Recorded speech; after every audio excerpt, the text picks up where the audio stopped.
does look like we are already up on Mixer and Steam, and we're just waiting for YouTube, Twitch, and Facebook to connect. That's perfectly fine. Being that this is a supplemental video, or stream rather, I'm going to do something that I've been waiting a long time to do for the beginner's guide tutorials. Now, this didn't make sense in the framework of an actual tutorial because this isn't about game efficiency. This is just something that we all know and love. We're going to make our Volt look better. So we're going to come in and start tweaking his appearance here just a little bit. I don't really have much for him. Like, we don't have any attachments or anything because this is a free account that hasn't been around very long. Like, I don't even have the 7th anniversary stuff on it, which is fine. I mean, it's not the end of the world. So I guess what we'll do is we'll just come in and recolor real quick. We do have the Easter color palette, so apparently I picked that up. I'm not entirely sure. I don't remember picking that up. That's kind of funny. I wonder if we have the bunny ears too then? Do we actually have the bunny ears? Oh, we do. We do. Okay, so we'll play with the bunny ears on for today's stream. I'm gonna go ahead and start messing with our color palette here a little bit though. I do want to kind of change our color scheme. I think that that's a really nice blue. It could be more attractive. Wrong again, Ordis. Well, thank you, Ordis. That's flattering. So that didn't actually change our primary at all? Oh, that's probably... No, we're looking at Volt. Why is that not changing our primary color? Interesting. Interesting. None of this is changing our color? Okay. Oh, were we specifically in the Lepus headgear? I think we were. I think we were. That makes more sense. That's what I thought was going on, but I was like, no, it doesn't look like it. Okay, there we go. Looks like we're live on everything. Gonna switch over to chat here. You're coloring the bunny ears, not Volt. Thank you, Cat. Pink and white, pink and white. Getting ahead of yourself. It's not time to introduce them to the true endgame yet. No, no, no, no, no. This is required. This is required. What is up, Psychona? How you doing today? Cat, how are you as well, man?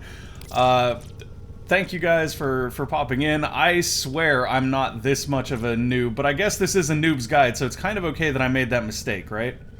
So let's see. What color do we like with this blue? Oh god, that's atrocious right there. That is atrocious. Actually, kind of just like the same blue, but it's because it gets a slightly different tint on that body part. Does it look darker right there? It looks a little bit darker right there, kind of like that. I am doing good, minus the fact that I was just coloring the wrong part. But hey, I just started my coffee for the day, so everybody give me a break, okay? Finally did some miniature painting again, may grind some more Nightwave, return back to my Civ 6 match. Yeah, dude, I'm gonna be grinding Nightwave today. I'm gonna be grinding Dark Sector missions. We're essentially trying to get some of the base mods that every frame should kind of have that you don't really start out with. And I know that I can get a few of those from doing Dark Sector stuff. I actually like that. That's kind of a cool look. We are the blue electrical Volt. Now, we do have one more accent color left to play with. And that's just our toes. This is legit just our toes and our fingers. Yeah, that's kind of cool. I like that. Okay, toes and fingers are gold. Doing some Nightwave stuff yourself right now. I really need to do Nightwave stuff with this account. This is the noob account for the guide, and I need to get the Nightwave stuff that I can get done as quickly as I can get it done. So that, like... I know that was a weird cycle of speech right there. But essentially, I need to get this stuff done so that we can get as many of the weapon slots and things like that as possible. Butimus, thank you for that host, brother. How you doing today, Butte? It's weird. I thought I had alerts on this screen, but it doesn't look like I do. That's very strange. 1 second. Boop. We'll hop over here. Oh, there we go. I can just add it like that. That's fine. Okay, so let us add that right quick. And I got...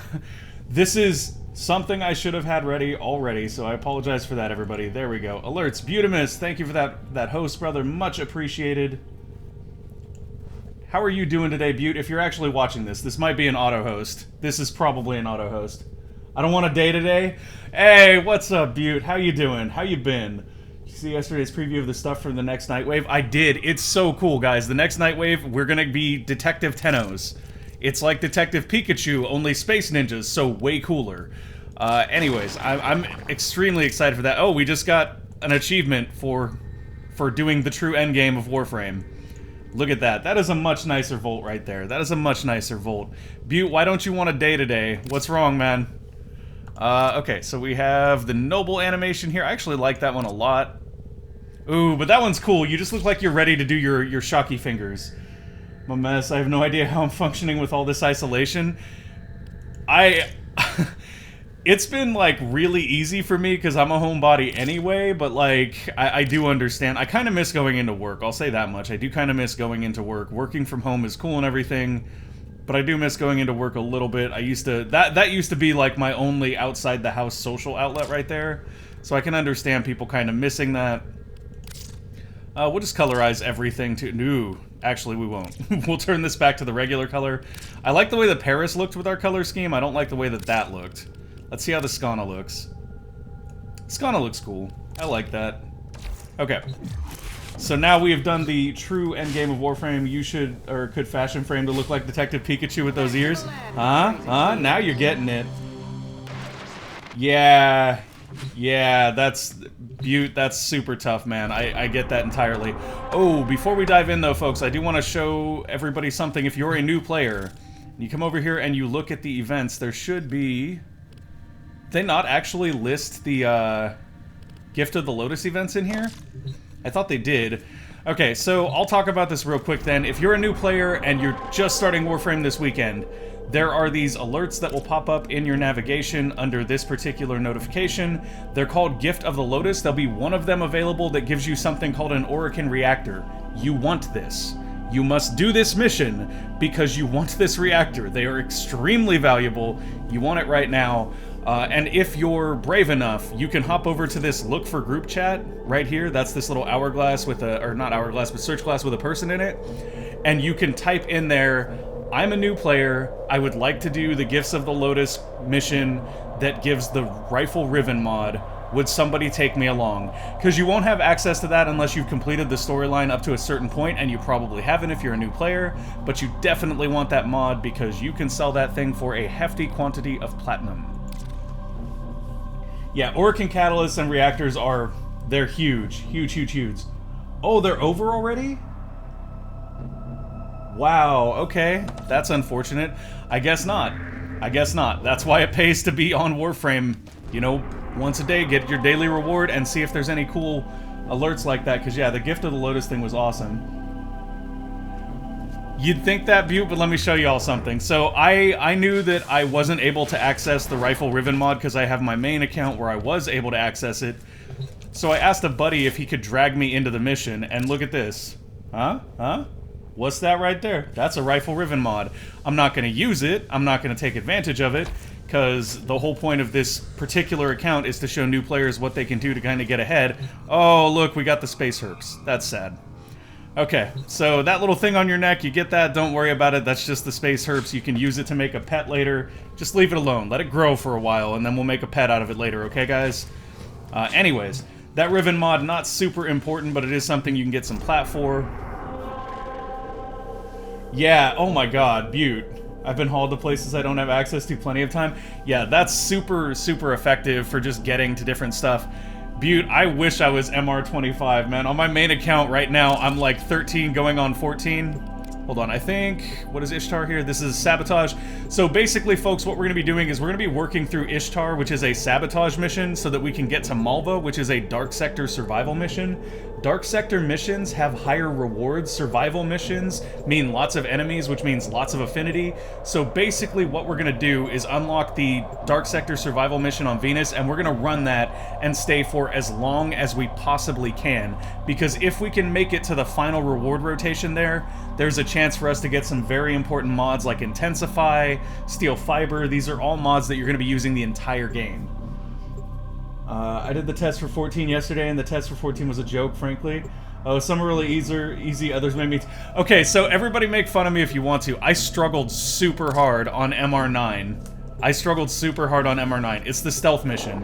I struggled super hard, and I have a friend that I got into this game that just did it yesterday, and he was like, dude, it was super easy. I don't know what your problem is. See, Psychona gets it. Psychona gets it. Yeah, my friend who, like, struggled with the hacking MR test, like the MR3 or something that's hacking, just knocked that one out of the park and was like, dude, I don't know what you thought was so hard about it. Hello, friends.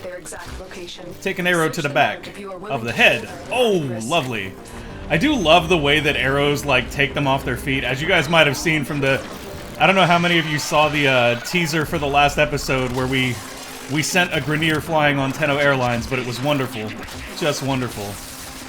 Alright, all those guys are going to go down with that lightning bolt right there. And we are actually sitting at a pretty solid rank right now. I think I'm up to, like... We're 21, so we're almost ranked to 30. 12 is all. This is your hardest test yet. Kill all the enemies, and then there isn't even a timer. Well, okay, so is 12 the one where they put the floor under you that goes away as you jump across it? Because I had to practice that one like once or twice before I did it just to make sure I had it. But I practice all of them since you can only do them once a day, and I generally grind Affinity like nobody's business. 1.9k hours in Warframe, but I haven't touched it in about a year. Oh, Butte, I just started like 3 months ago, man, and I love it. I'm like super into it. I'm working on this beginner's guide because I'm still new enough to the game that like I'm approaching things from the beginner perspective, but I've played enough to know kind of... I basically know enough to be dangerous. That's exactly what it is. I know enough to be a danger to myself. Oh, that's beautiful. Hello there, friend. And I know enough to pick Volt as my starting frame. I'm still really happy with that decision. I haven't run into any difficulties that make me regret not taking Excal. And, like, on my main account, I don't use Excal anymore. Like, actually, let me ask you guys that. How many of you in chat, whether you picked Excal or not, I'm assuming that a lot of people did, how many of you still would even use Excal, would even take him out? Like... My Excal is the dustiest frame in my entire ship. Like, he never goes out. Especially not once you get to a certain story mission and get another variant of him that is, you know, much better in pretty much every single way. Like, why would you ever take him out again? It makes him kind of the... I never use Excal because I... Yeah, exactly. But that's my point, is that Excal's a frame that doesn't do much once you reach a certain point in the game. So the fact that every single new player guide is like, take Excal, throws me off. Like, I don't get it. I think it's just because in the short term, like, Excal will get you through the early content very easily because you can just turn on your Exalted Blade and spam E. Sarah and Gara seem to be my main ones in Haro. See, I don't have Haro yet, but I'm 100% with that. I also don't have Saren, and I need to look into getting her. But Gara is bae. Gara is my bae. Gara is probably my #1 used frame. The next one after that would probably be Octavia. But Octavia is one of my most used frames because Octavia is just lazy. Octavia is, let me throw my little noisemaker on the ground and kill everything while I kick back and dance. But hey, that's how it's supposed to be, right? That's what Octavia do, she dance. Let's get that going. Like, I would like the oxygen is decompressing in the room and I'm just like, whatever. Oh, I didn't notice that. It actually does drain your health while it does that. Or your shields, which is funny. Okay, hacky. Oh, we got a Nightwave to hack 8 consoles. How awesome is that?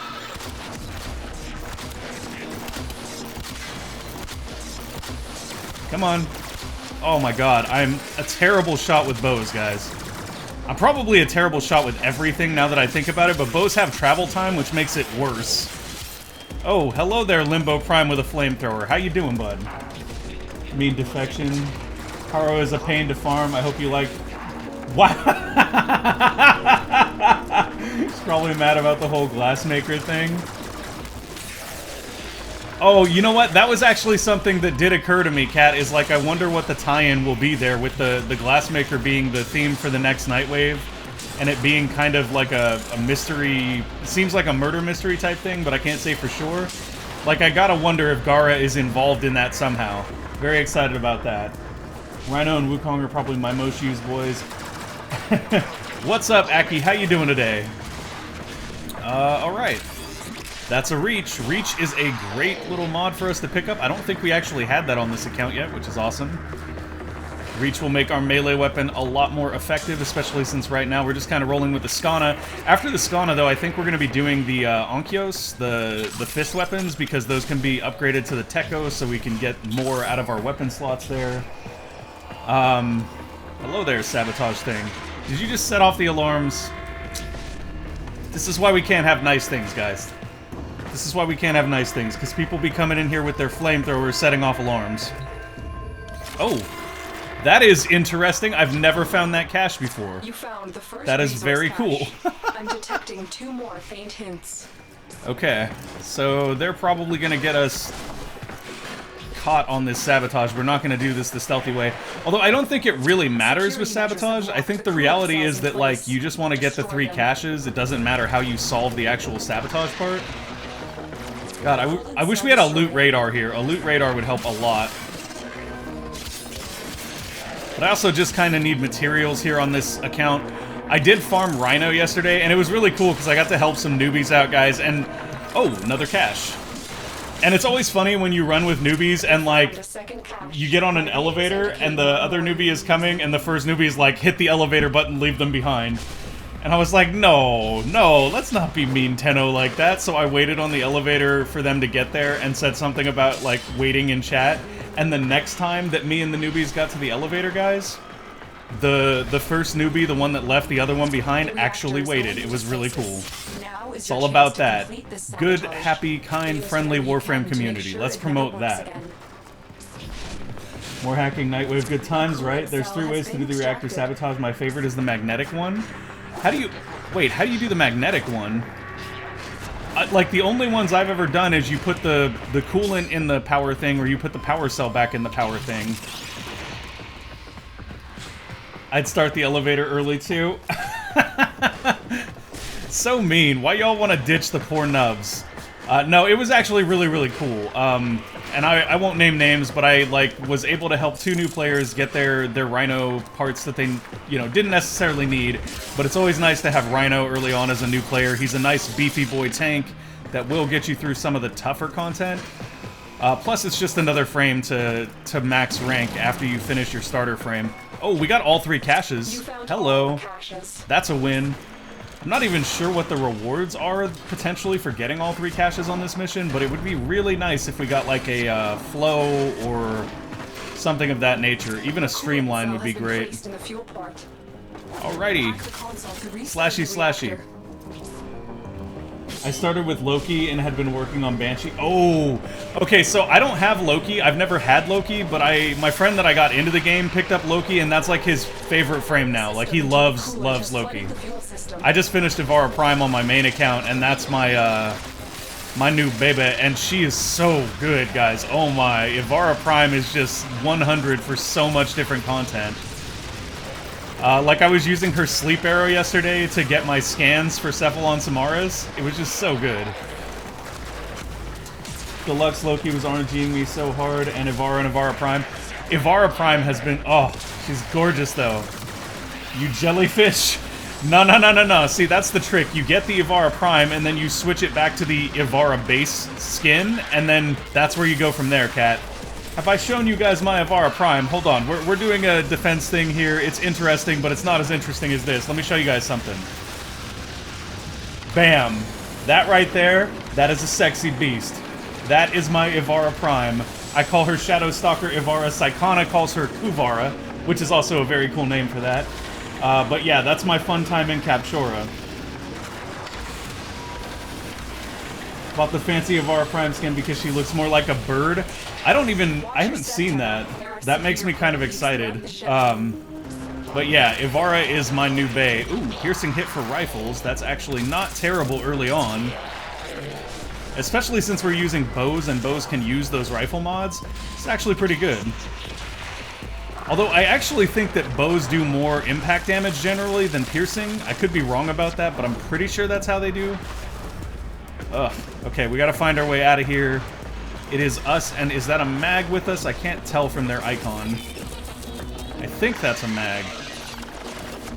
Could be wrong, though. And then we have, of course, the Limbo Prime, who's, like, already at the elevator waiting.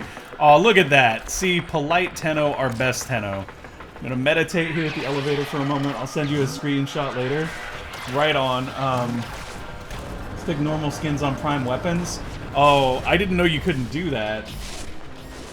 Knit and extract is possible, and that stuff is hard to get a hold of. Yeah. No, knit and extract is a huge thing. Like, Nightwave ending soon means that I'm spending all of my Nightwave credits on reactors and knit and extract, because reactors I'm always out of because I always build new frames. Oh, what do we get here? So we got a bunch of endo. Like, that could have been better game. Endo I can deal with, especially early on. You don't need that much endo, but I would have really liked a good mod there. Like, maybe give me a flow or a streamline. Those are the ones I'm really after. I want a flow, I want a streamline. I've already got a, I think, non-flawed redirection and a non-flawed vitality. Let's double check that real quick. Oh, we already have a steel fiber as well. So really, the only thing we're looking for is things like streamline, flow, continuity. All of our sort of base frame mods are what we're looking for. Stretch would actually be pretty good as well. Although continuity, flow, and streamline are probably going to be more important in general for us on Volt. Okay, so now we have access to the Dark Sector Survival here. This is lovely. Plus 10% resource drop rate, plus 10% affinity from kills, plus 5% affinity from rifle kills. Seems good. Seems like exactly what I'm after. I don't think we can actually do Montez yet because we don't have a thingy that's required for that. Now I noticed that we do actually have access to, I'm guessing, Lith Relics? No, we can actually... Wow, that's crazy. You want to give me access to Requiem Fissures right now? That seems like a bad idea.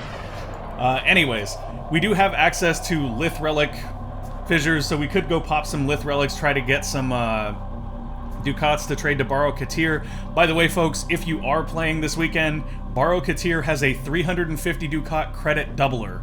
Go get that. Go get that, and if you're starved for credits, get that and do either the Index or get that and do the Neptune Disruption. The Neptune Disruption mission with a doubler can make you anywhere from like 300k credits in, 20 minutes. It's really good. Yeah, Butamus, those are part of the Kuva system. Have you seen the Kuva system at all? Borrow also has purples. Oh, the color scheme. You're right. He does have the color scheme. Maybe we should go get that. Oh, wait. We're just sitting now. Hold on. What are you thinking about? Ordis, I was thinking about going to Borrow Katir and trying to sell my soul for some color palettes. Oh, we don't have access to Void Relics yet. Okay. Weird that we have access to Fissures but not Relics yet. That's very strange. Let's go to Malva. Seen Kuva, but it was just used to reroll ribbons and craft things. Yeah, okay, so Butte, they added in a Kuva Lich system that gives you some incredible weapons. Like, oh my. Maybe we'll swap over to my main account in a minute and I'll show you some of the cool things that are available from Kuva. Why, hello there, friends. Life support on the way. Alright, so this is good. We are at how long? 1 minute here, 84% life support. Not too bad for a start. And we do have one other person in here with us, which is Burrito. Burrito, that's... It's Burrito, guys. It's Burrito. I dig it. Very well played, sir. So we're on lockdown here, which means we need to hack a thing. Not a problem. We can do that. Hacking is also one of our night waves, so that's a plus. I've delivered a life support capsule to the area. There we go. Hacky Activating hacky. it will buy you more time. I really need Rubido so that we can build Rhino. I'm just short on that, but I think Rubido comes from Earth more than here, and we actually only have half of our nodes unlocked on Earth because I didn't go through Cetus yet, and I want to save that for after we go through Venus. If you guys have played Venus and Cetus, you know I'm waiting because Cetus introduces us to Plains of Eidolon, which is a nice big open world thing that it's hard to travel through, and there is a thing in Venus, in Fortuna, that will make that slightly more doable for new players. So I'm kind of waiting until we get that to go do the Cetus missions. Alrighty. It's pretty nice right there. Got some energy. Hello, friend. Come back here. I want to shock you. I'm the Shaka. Oh my gosh, we're the Shocker from Spider-Man, guys. So known as Tennohawk's Pro Skater. Yes, we're gonna Tennohawk's Pro Skater our way through Plains of Eidolon. The rewards in Plains of Eidolon are some of the best in the game for new players to, like, replace expensive parts of most builds that you'll find on the internet. The various different Hunter and Augur mods there are able to kind of fill gaps in your modding. So being able to do Plains of Eidolon content is very, very key to kind of building out as a new player. And in order to do that effectively, you do need a transport method. How dare you, camera? Thank you for killing that, friend. Okay, we're just gonna looty loot. Has arrived. Come on, game. Give me more. Give me more. More loot. I want all the loot. Oh, more life support. Our life support is really, really good right now. We're only nearing the 5-minute mark, though, so I guess that makes sense. Yes, K-Drive. Yeah. That's what we're after. That is what we're after, is the K-Drive. We need that in order to be able to do Plains of Eidolon content. The bounties in Plains of Eidolon are extremely useful for a new player. You know what's interesting about that, too, is that the bounties in Fortuna are actually not as useful for a new player. Like, they're primarily based around companion pets, and you don't really have those early on as a new player, whereas Cetus's bounties, they have a ton of great stuff. They have the Gara parts, which are huge. I guess there's Garuda parts in Fortuna as well, but I actually haven't built Garuda yet. Oh hey, Cleanse Infested. That's actually not a bad mod for a new player.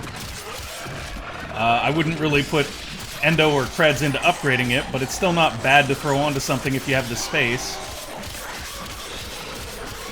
Oh yeah, this is good. This is very good. I can't live without Vacuum, I'm hooked. Vacuum is amazing. Butte, when you played last, was Vacuum only available to Sentinels? Because now you can get that on your Kavats and your Kubros as well. It's another useful thing in Fortuna. Their mining drill is better than the Plains one. Yeah, that's a good point, actually. That is a very good point. That's something I'll cover in the guide when we get there, that you should grab that mining drill. I'm also going to cover the difference between their fishing spears, because trying to fish up fish on the Plains of Eidolon with a Fortuna spear does not work very well. I've done it. It was great. But you're right, the Sunpoint Plasma Drill is actually a really good pickup there. Hello there. Let me just shoot you with this bow real quick. Raid is off to a successful start. Whoa, what am I stuck against? Oh. When Okay. needed, I was like, why can I not back up here? We're not leaving. We're at 5 minutes in. We have plenty of life support. The goal here is to go as long as we can. If we can make it to the C rotation of rewards, we do have a chance to pick up Intensify, I believe, which is going to be very useful if we can get it. That would actually be one of the better mods that we could pick up with Volt so that we can make better use of our shield here. In fact, let's put our shield out and have some fun. I, didn't understand how Volt's shield worked when I first played the game, so I had a Volt and I didn't know how to use him effectively, and now I love that thing. That shield is incredible. So there's finally Universal Vacuum.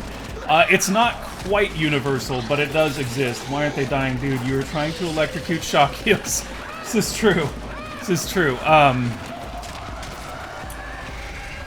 Oh, yeah, so Butte, it's not exactly universal vacuum, but the way it works is this. Every single Sentinel in the game can now use the vacuum mod, which I'm sure you know the effect of that, so no more being stuck with Carrier. And then for the Kavats and the Kubros, they have a mod called Fetch that works basically the same way. I wish they would implement if something drops, you pick it up, except for health and energy orbs. Yeah, so that's the big problem with Universal Vacuum, is that there are people that don't want Universal Vacuum because they would rather have the energy orbs and the health orbs sit on the ground till they want to pick them up. I was actually listening to a chat that 4 streamers were having with with Scott from Development, who's like one of their, from my understanding, Scott is one of the higher up developers in the company. And he was talking about implementing Universal Vacuum, and I guess he ninja'd in like a 5% increase to your pickup range on your Warframe. Could they make it a frame toggle? So that's actually something he was talking about, was he was like, okay, so you guys want Universal Vacuum, so I'll put it in. And they were like, yeah, but I mean, sometimes you want to be able to turn it off. And he's like, okay, so now it sounds like an augment mod. And they're like, yeah, but don't make it an augment mod. And it's one of those things where, like, if you're the developers and the community is basically saying, like, do this, no, do this, do this, no, do this, and nobody can come to a consensus on what they actually want, like, what is Steve, or what is Scott supposed to do? I mean, Steve is another one of the developers too, but, like, what are they supposed to do if every single player has a different opinion on what they would like from Vacuum? I mean, the orbs can be an exception. It's the resources. It should probably pick up everywhere. See, there you go. That, to me, is a reasonable solution. I do think that's a good solution, Kat. Do they have actually a place where you can make that suggestion? I mean, heck, maybe I'll even tweet that out to them, because that's a really good idea. Maybe someday in the future I will actually have a way to reach out to them directly. I would very, very much like to work with Warframe in a more direct capacity, because this game has basically become my go-to game when I have any free time. Like, I just dig it, guys. I don't know why, either. Like, it's hard for me to put my finger on why I like it, because I don't play WoW anymore, because I don't like the grinding. But grinding in this is just fun. Like, it doesn't feel like grinding in WoW, where you're, you know, doing it for... It seems like no reason. Like, here I'm always like, oh, but I get that new frame that I want, or, oh, I get that new toy that I want to play with. Warframe is fast-paced, movement is fun. Yeah, that's very true. That's very true. Just the gameplay of the game, the loop, is actually quite enjoyable. Like, there's nothing like getting a new weapon and then getting a stance on it and trying out the stance with it. Solo grinding does suck, though. That's the problem I always ran into. Butte, why did you solo? Did you just prefer to not play with other players, or what was... That's actually something I'm curious about, because, like, when I had my other friend start playing, he would do that, right? He would, like, do all his missions solo, and then he'd struggle bus on some of them, and he'd be like, yeah, I don't know, I'm having a hard time with this, can you come help me? I'm like, yeah, sure, whatever, that's fine. I would always play in public matches, but no friends would play. Oh, I see what you're saying. I see what you're saying. Well, Butte, now is a great time to try Warframe out again, because let me tell you, I'm on this thing every single day. Every single day. Which is funny, because, like, I see some streamers out there that have been playing it since, like, the beginning of the game, and they're like, this isn't an everyday game for me, and I'm like, well, it is for me, man, I don't know. I don't know, maybe I just have a problem or something, you know, got that little bit of Prime itch going. Gotta get that Prime, gotta get that Prime. Speaking of, guess what I have cooking on my main account, guys? I got a Prime Atlas and a Prime Mesa, and they is in the oven, getting ready to go. Very excited about that. And with the reactor that we got from the dev stream, I can actually put a reactor on the Mesa when she's ready. Life support activated. Okay, we have just activated a life support, but we've reached 10 minutes, so if we can make it another 10, then we have a chance to get what we're really after here. We did get some good Expel infested mods, and we also got, I believe, the Bane infested mod. So that's going to be kind of useful if we do end up grinding these types of missions a lot, because they're typically, well, I mean, they're always infested in Dark Sector. And with those, we'll be able to get double-dipping damage on the Dark Sector, or Dark Sector, English good. Dark Sector enemies. Mesa Prime is all the DACA. Mesa Prime is nuts. Mesa Prime is absolutely nuts. When people talk about, like, exalted weapon frames not being as good as they used to be, I'm like, have you seen Mesa Prime? She's insane. She is insane. I did a mission with a Mesa Prime yesterday, and I had, like, a capture target for Samaris, and she popped her peacemakers and was like, I might have killed it, sorry, didn't mean to. And I was like, it's cool, I understand, Mesa is insane. Boy, there's no such thing as all the DACA you get. Never enough DACA. Yes, you have a problem, so do I. I need to impose limits on myself so I actually remember to do other stuff. Dude, that's... I'm really bad about that. Like, if there's issues getting stuff done for the YouTube channel or something, the biggest one is usually that I'm on Warframe messing around. Oh my, I can't even wait to get an Atlas, guys. I'm so excited for Atlas, too, because I've not played him at all, but he makes, like, giant rock golem guys, I think, and that just sounds like a fun time. I also just enjoy, like, finding different frames that are really good for specific tasks. Like, I didn't realize this, but did you guys know that Ivara is actually really great for lich hunting? When you get Atlas, are you going to shrug? Yes, I am. I'm gonna shrug, I'm gonna drop giant stone golems, and I'm gonna laugh while they kill the enemies. I just recently, like, learned how the Bane and Expel mods work and why they double dip. Do you guys understand how that works? Because it's kind of a cool idea. So with those Expel Infested and Bane of Infested mods that we just picked up, they say that they do, like, plus 22% damage.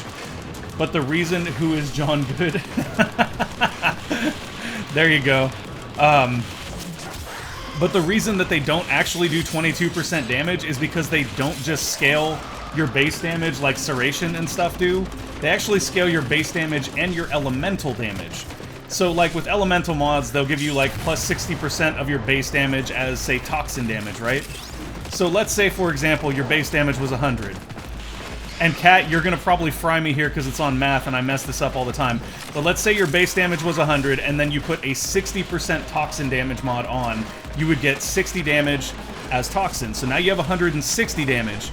So then you put on a 20% Bane of Infested mod. So what that's gonna do is anytime you hit the Infested, you're gonna get an additional 20 damage from your base 100 damage and an additional 20% of your 60 damage, which... that's the part where I'm gonna mess up, is probably something like... oh wait, this is actually not that hard. 5 into 60 is 9, so you get like an additional 9 damage from that.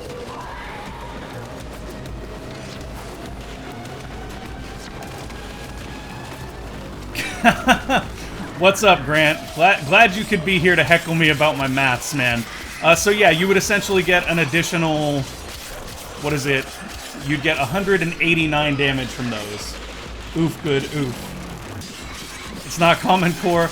Look, man, doing math while you're slashing a bunch of infested creatures that are trying to eat your brains is not... well, I guess maybe they're not trying to eat your brains, but I'm gonna say they are because it sounds better. But yeah, so you'd end up getting like 189 damage instead of just, you know, 20% increase on your other damage. I think that it ends up being 189. Somebody can check my math, but I'm reasonably sure that that's what it is. Don't make me bust a calculator out on stream, y'all. I'll do it. I'll do it. Anyway, so that's the reason why the Bane of Infested mods are actually really good, is because even if they say they do plus 20% damage, they actually do a lot more than that. It's 192, actually. Alright, well, thank you, Kat. There you go. But you see my point, though, right? I got my TI-83 right here. Go for it. Kat, would you mind putting the math out in the chat so that I can see it? Because I want to see where I went wrong, honestly. Was I wrong on the 20% of 60? That's probably what it was. What's up, Arlon? How you doing today? So yeah, anyways, my point here is that the Bane of Infested and the Expel Infested mods are actually better than they appear to be. Because at base, they appear to be kind of not great. Hey, we got a Serration. We already had one of those, which is making that kind of unfortunate. However, having two is not a bad thing, because it does mean that we can upgrade one for use on our higher-end weapons, and leave one at base for use on new weapons that we start leveling. Ah, there you go. Yeah, that's... okay, that's where I messed up. That's what I figured. Oh, why did I think 9 instead of 12? Duh, 9 times 5 is 45. Okay, there we go. That's where I messed up my math. I was trying to do it all in my head, man. I was trying to do it all in my head. I make mistakes on math, but I usually write it out so that I make less mistakes. Ooh, we just got our stance for our fist weapons, which is what we're going to be using after we finish leveling our Skana here. So that's nice. We should actually go buy the blueprint for Onkyos and start it building when we get out of this mission. Get wrecked, homies. And we're gonna make 20 minutes here pretty easily, actually. Now that I think about it, and I'm not sure that I can check this while we're in mission, but I'm gonna try here in just a moment. Here, everybody, oh, I'm out of energy, I can't do it. I was gonna shock the room so that I could look real quick. I can check. Do we have the 30-minute survival? We do. Okay, so here's what we're gonna do, guys. We're gonna push through for 30 minutes on this survival mission so that we can get 7k rep with Nightwave. And that will be awesome. Slashy, slashy, everything dies. Let's keep moving. We're gonna try to draw these guys back through the mission a little bit, and if we can get them all lined up, we can shock them for a lot of damage. Oh, no, we got drained. How did we lose all of our energy? Who drained us? Also, Serration multiplies into elemental mods the same way, so if we say 100 base damage plus 100% Serration and 60% elemental, you get 100 plus 100 from Serration plus 120 from elemental, and then the Bane on top of that. Yeah, that's what I mean, is that the Bane applies last, right? Like, that's what makes it so good, is that it applies after all those other mods. So yeah. Anyways, my point is that if you see those Bane mods, they're not as bad as they might seem. Lasting Sting there, an interesting pickup for us. We could potentially use that to build a status effect melee weapon, but I don't know which one of those we would be building early on. I mean, if we were in a clan with the research, Meyer would be kind of nice to build early on, but I don't think that's going to happen very soon. Speaking of which, though, I do have something very cool to show you guys when we get out of here. I have a new project that I'm working on, and I'll announce it officially in the beginner's guide next week. But this is going to be really, really cool, I hope. I think the Bane-type mods used to affect your damage over time effects as well, and their base damage was already based on the Bane increased damage. Ah, see, that's really good, too. I picked up 2 of the Prime Expel mods yesterday on my main. I want to pick up the other 2 before Borrow Takir leaves, but they're honestly not high priority mods in the Prime versions, because they're really expensive to raise, and they're only effective against one enemy type. Like, if you're super endgame, they're great. If you're not, they don't matter that much. We've got 3 times multiplier on our melees here, and I really wish I had a Blood Rush now. Oh, beautiful kill for all those enemies. How do we keep getting our energy sapped? Is it because of the purple infested? They may have fixed that one, though. I mean, it doesn't need fixed. That makes it really good, though. That was actually funny. I don't know how many of you guys caught the dev stream yesterday, but, like, they were talking about how they're trying to kind of... Their 2.0 pass on the game is meant to pull in the fringe things, so there are things on the outskirts that are way, way too powerful, and things on the outskirts that are way, way too weak, and they want to kind of bring everything back to the middle. And it's interesting hearing them say that, because they were talking about some changes to Gara, because, like, right now, Gara, I think, caps out her damage resist at, like, 90%, and they were talking about making that kind of, I think, cap out at 50% instead going forward. And I was like, man, that makes me kind of sad, because, like, I really like my Gara. Gara is one of my bays. She is my bay frame. But at the same time, if it's for the good of the game overall, like, I'm kind of okay with it. Oh, Point Blank, that's a great mod to pick up here. Rupture, also pretty decent. Another Steel Fiber, so we have a Steel Fiber we can actually rank up for our higher rank frames. Is Warframe could run in 4GB RAM, Intel graphic card, 2 GHz processor. Are you talking about an onboard card, Arlen? Don't nerf guards damage reduction, not before you fix the stupid high damage output of the enemies. Well, I'm not sure if the 50% is the cap or if the 50% is her base, and they're just trying to bring everything in line with the base. So I do want to specify I'm not 100% on that. I thought it was capped, because that would mean a change, but it may not be. It may just be that that's her base, in which case that, you know, with Intensify and other ability powers things, you'd probably be fine. Ooh, True Punishment is an interesting mod. Scoop some more survival here. Nice, it looks like Burrito is with us on this all the way. Anyways, Arlen, I can't say for sure, but what you could try is you could just try running it, man. Like, if you run it and you see issues within the first couple tutorial missions, you'll probably have issues overall. But if not, then you should be fine. And you can always try turning down the graphic fidelity and stuff. Like, it's a beautiful game, but you can turn it down to get more throughput. And I think it's honestly pretty well optimized. Yeah, that's what I figured, Arlen. I am not entirely sure if you could run it on the laptop, but it definitely would be worth giving a shot, I think. And I mean, if it doesn't run, you're gonna know. Like, it's not gonna fry your computer or anything. It'll just be super laggy. Just his Parker math. Almost right, but he gave it a go. Yeah, anyways, I'm interested in what they're going to be doing with that rebalance, and, like, Scott made a really good point that whenever they do rebalances like that, it means taking down things that people have kind of become accustomed to abusing and using, and when you do that, people get angry and they feel like you're nerfing their, you know, their favorite frame or whatever, but in reality, it's for the better health of the game, and in that regard, like, people just have to kind of learn to be willing to allow things to change if it means that the game is going to be better overall. And it does make for a healthier game ecosphere, because what ends up happening is, currently, like, there is an ideal team to do certain content. So if you don't allow them to kind of bring things in line like that, that will be the ideal team for that content, and you'll either play that team or you just won't play that content. So it makes more sense for them to kind of bring everything back in line and then allow us to kind of play more variety.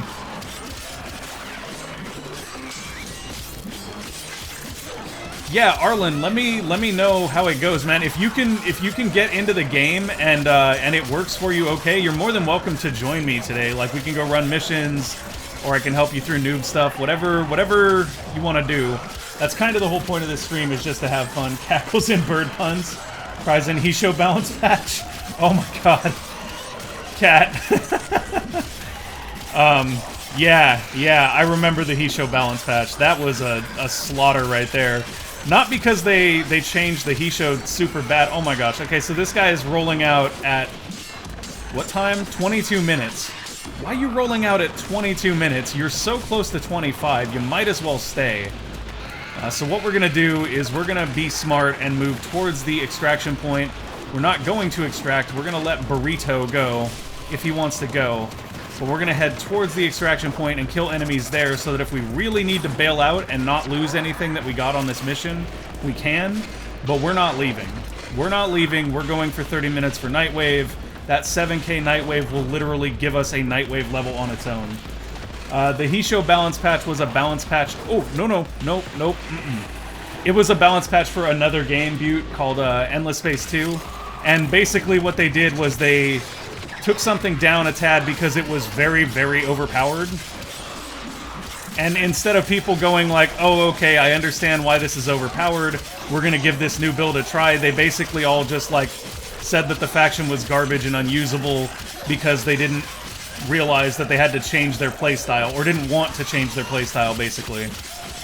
Because I'll be honest with you, Kat, before the Hisho changes, they were basically busted. You had no approval rating whatsoever to worry about. As long as you were actively at war, you could basically never have bad approval.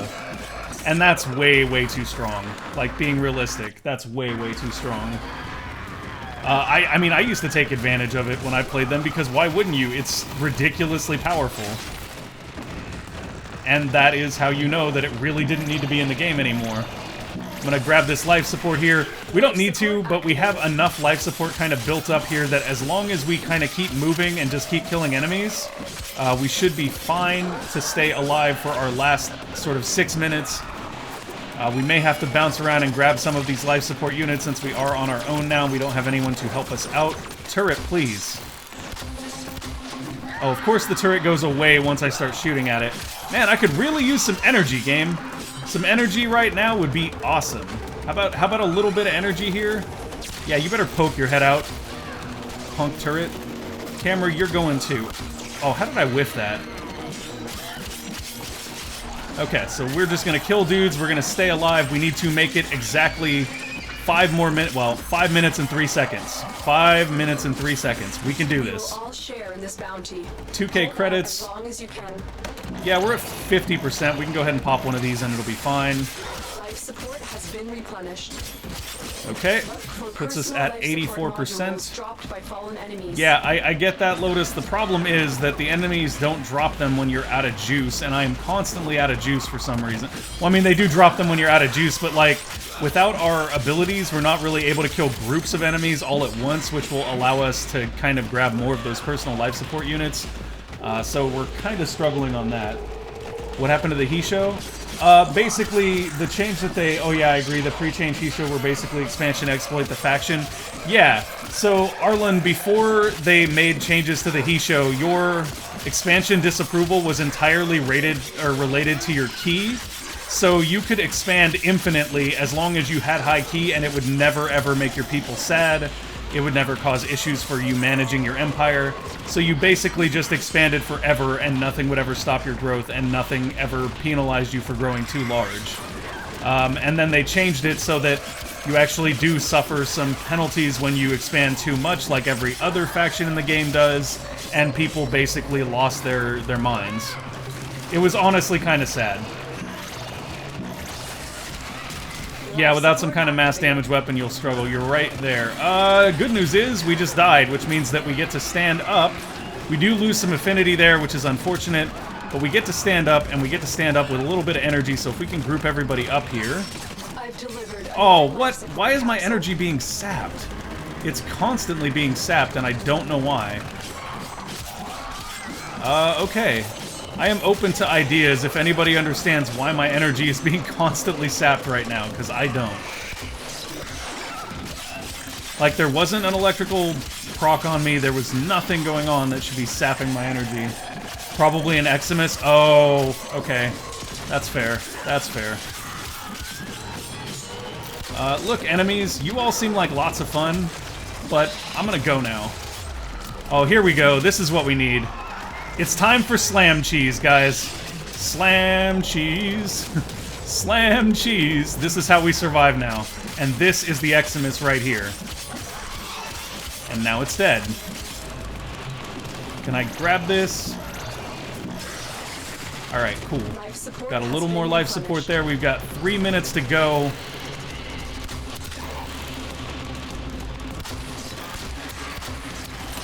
And slam cheese.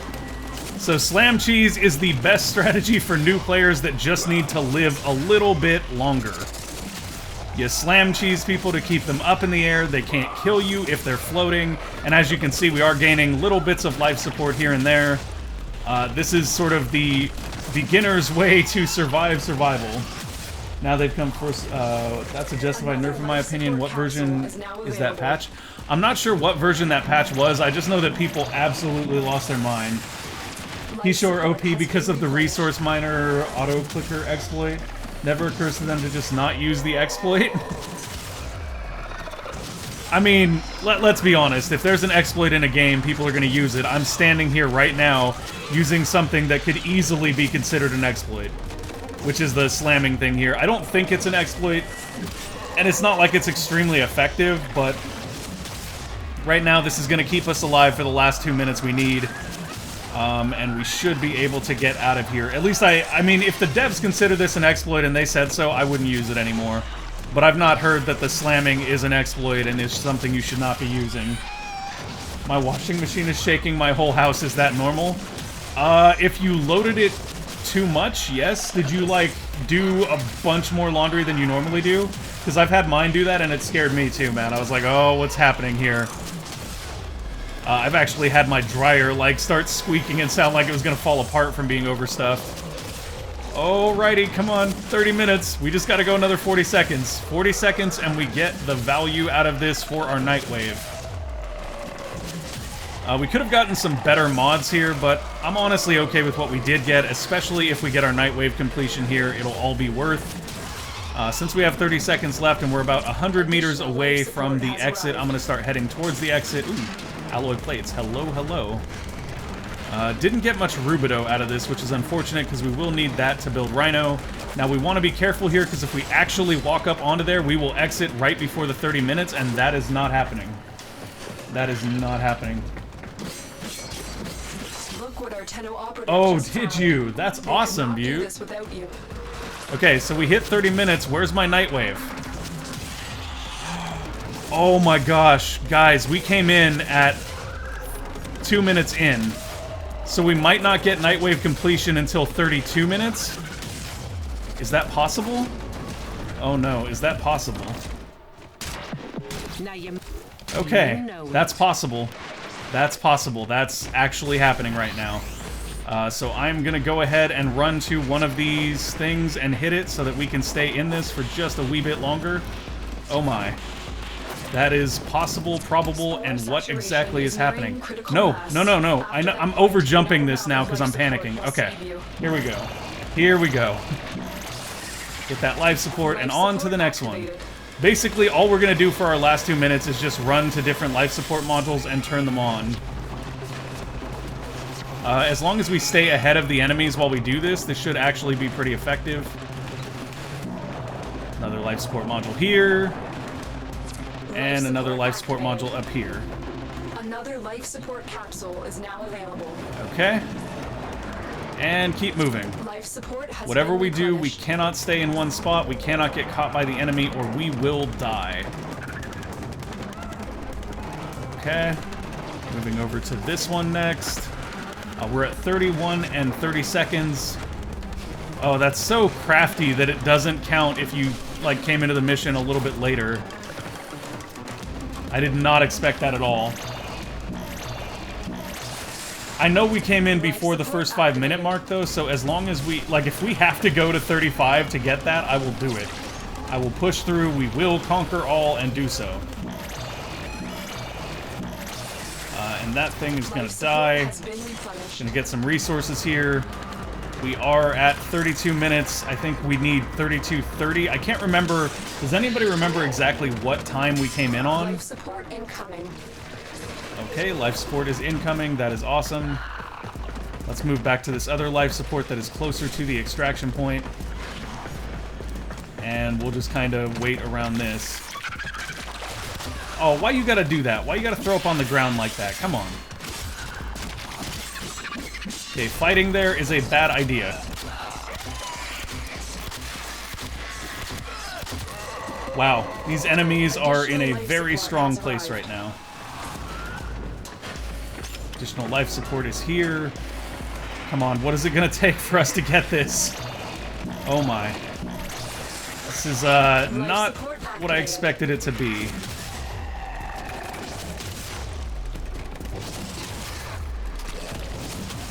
Oh, speaking of Nightwave, did you guys see that they're adding in new Nightwave stuff? Like, what was it? Complete a capture in under 30 seconds, I think? That's kind of insane. Very interested to see how that goes. Alright, so right now we're just kind of waiting for it to say that we completed that Nightwave. I mean, at this point, we might as well go for 35 minutes, right?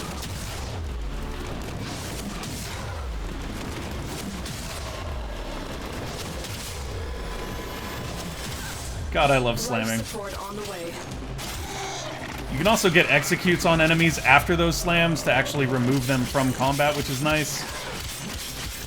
Or you can just kind of slash them for additional damage.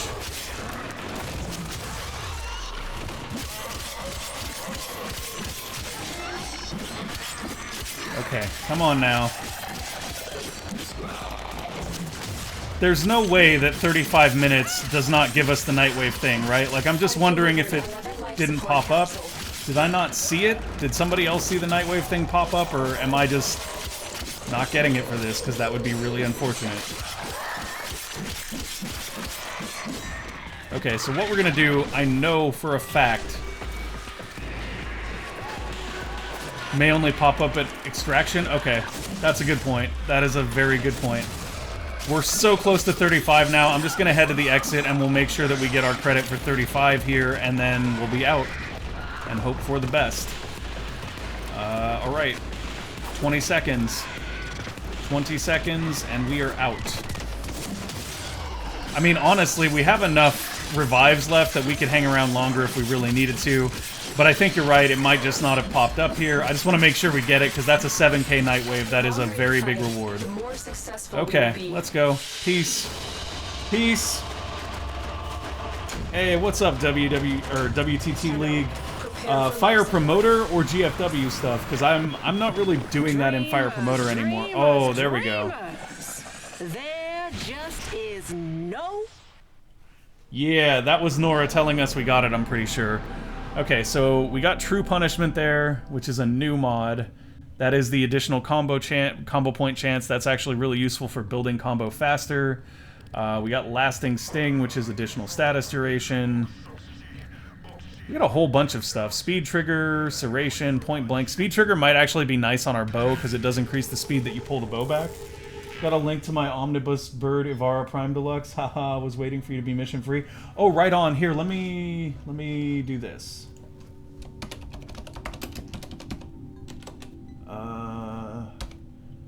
Sakana. That's the right name, right? That's the right name? There we go.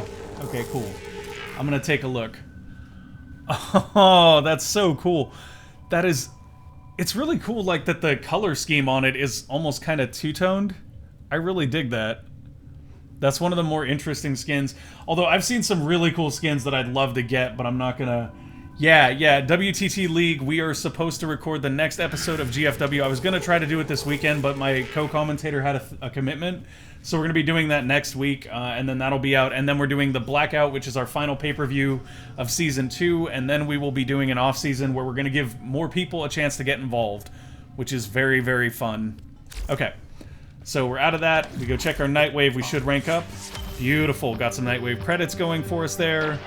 And that is 150 credits. So what I want to look at here right away, and this is maybe something I should... How soon before this refreshes? This refreshes in 1 day. So we don't want to wait too long to grab the things that we're going to grab here. God, some of these cosmetics are really cool. We could grab Vauban pieces for 75. We can get the whole Vauban frame set. That's not a bad deal for a new player. We could get... Well, I definitely want Corrosive Projection. Corrosive Projection is kind of a must-have. Sprint Boost is actually really good for Volt as well. So I think what we'll do here is we will just burn out our intermission credits on things that we kind of want to get. 150 is enough for 2 taters. It is, but at the same time, it's also enough for a lot more things that I think will be more beneficial. So Corrosive Projection, for example, is one of them. That's an aura mod that we're going to be using on nearly all of our frames. So I'm going to grab that. I am also going to grab potentially Sprint Boost here. I'm definitely going to grab Vauban, because Vauban will give us another frame that can do survivals and things very, very effectively. I think my phone just buzzed, but I can't find it, so I could be wrong. Okay, well, maybe that was just me. Let's see. What else do we want? Yeah, I think we get Vauban's parts here. Because he's actually... That was really cheap to build. So is this. We can basically almost build Vauban right now. And he's a really solid frame for survival missions because of the Bastille, like you were talking about, Kat. Max range Bastille is very, very strong. And we're going to end up using these things before we use catalysts and reactors. That increased energy is always useful. Yeah. Well, I wish they had energy siphon available right now. They don't, though. So I'm debating whether I want to grab Sprint Boost here or wait for an energy siphon to pop up. Sprint Boost is very effective on Volt because it will allow us to kind of speed run missions. I think what we'll do... I think we'll get this, and then we'll keep pushing through Nightwave, because the early Nightwave levels aren't so hard to get through realistically. Complete 0 of 10 Nightmare missions. That's going to be tough because we don't have access to them. Don't have access to that. Don't have access to that. I stand corrected. Getting through Nightwave might be a little bit of a problem. Say grab loot detectors, useful for finding caches and ice and statues. Yeah. It is, but so is Thief's Wit and Animal Instinct, both of which we can get without burning Nightwave creds. We might actually even have Thief's Wit already, but I can't say for sure. Let's see. No, we don't have Thief's Wit yet, but we can get that. Like, Thief's Wit does essentially the same thing as Loot Detector, especially when you pair it with one of the companion mods. Plus, by the point we're doing that, you'd want to have, like, Limbo, because he does the whole, like, Cataclysm break everything stuff, so I'm not super worried about that at the moment. And like I said, the sprint speed one makes it very interesting, because like if we're trying to do a spy mission or a capture mission, and we have the sprint speed buff plus we have Volt, like that's just a winning scenario right there. Cut down the... Unfortunately, all of our auras do not match the polarity of Volt's aura slot. I mean, still kind of like this one. Yeah, that's fine. I'm gonna go with Sprint Boost for right now. Well, I guess it depends. If we're trying to rush missions, we'll go with Sprint Boost. So what we'll do is we'll go non-rush. I'm just gonna make some configurations here for us. And then a rush build. I hate having a V polarity aura. I almost never want to use the auras that fit it. I mean, rifle aura is pretty good. Continues to shift. Navigation is marked with new invasions. Rush. Okay, so for the rush build, what we're going to want is we are going to want our new speed aura, which we will potentially raise up so that we can get even more speed out of it. We didn't get the fast running regular mod, I don't think, so we won't have access to that. We'll want... wait, no, reflection is not what I want. I want redirection. I want vitality. I mean, honestly, those aren't super important if we're just going for running here. But we do want... Streamline, we do want flow. Enemy sense isn't necessary, but it's also not terrible. We can go steel fiber here, and then intensify and continuity. Yeah, so I mean, these are mostly flawed mods, which is unfortunate. If I can get rifle amp, or I can get corrosive projection or energy siphon, I prefer one of the latter. This is true, but let me tell you, rifle amp with the right weapon, Cat, is... Ooh, it's something else.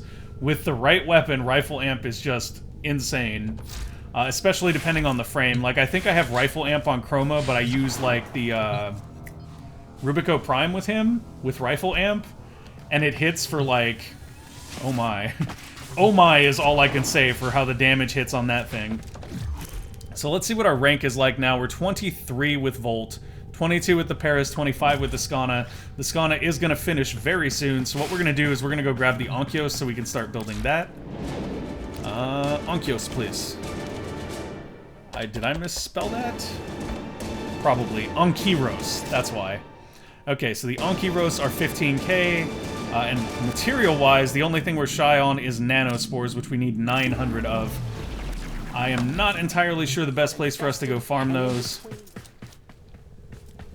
But I'm not too worried about it, because we're not there quite yet.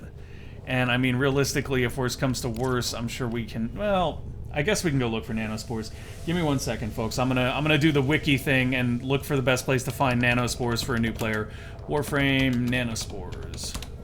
Anytime you're looking for how to farm something, you can literally just Google search it and check the wiki page, and you'll probably get a pretty good answer on that. So Saturn, Neptune, Eris, Orc, and Derelict are the best places to kind of look for them. Survival and Defense are the best missions to look for them with. So we will not have access to... I think Saturn we might get soon. Oh, the in-game codex tells you as well? I didn't even know that. Let me go look. That's actually an interesting thing to show people, if it does. So the codex... Universe... objects, mods, weapons, relics, arcanes, fragments... Objects?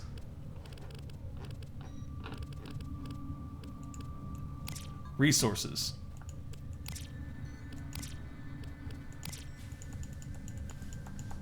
I think maybe you have to have a nanospore before it tells you, or something, but our codex doesn't tell us anything.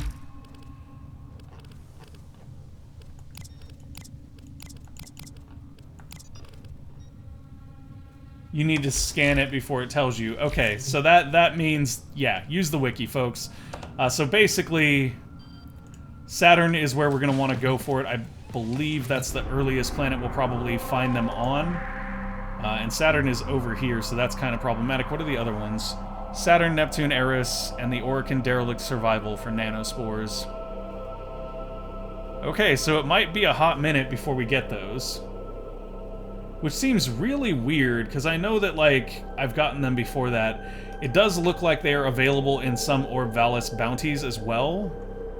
Okay, they're available in some of the lower tier Orb Valis bounties, in somewhat smaller numbers, I guess. I'm not seeing them specifically in this list. Like, it says they're in here, but I don't see the... Oh, okay. Okay. Because there's, you know, stage 1, stage 2 pools. Let's see, where is the nanospores at?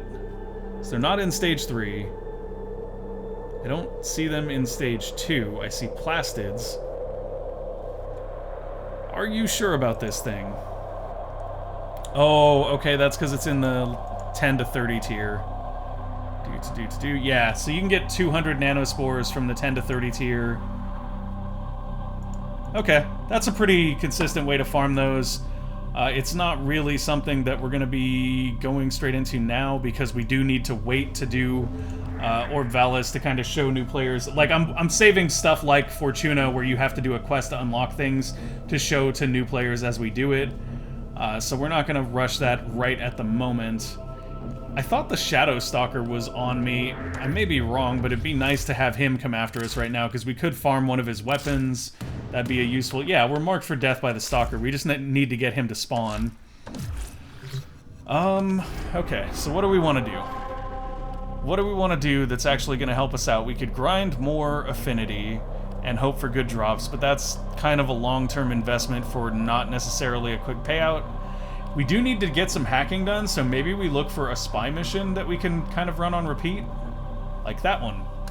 That works. So we're going to do a spy mission here, and what we're going to do is we're going to use our rush build that we just created so that we can run really, really fast and go straight to the objective.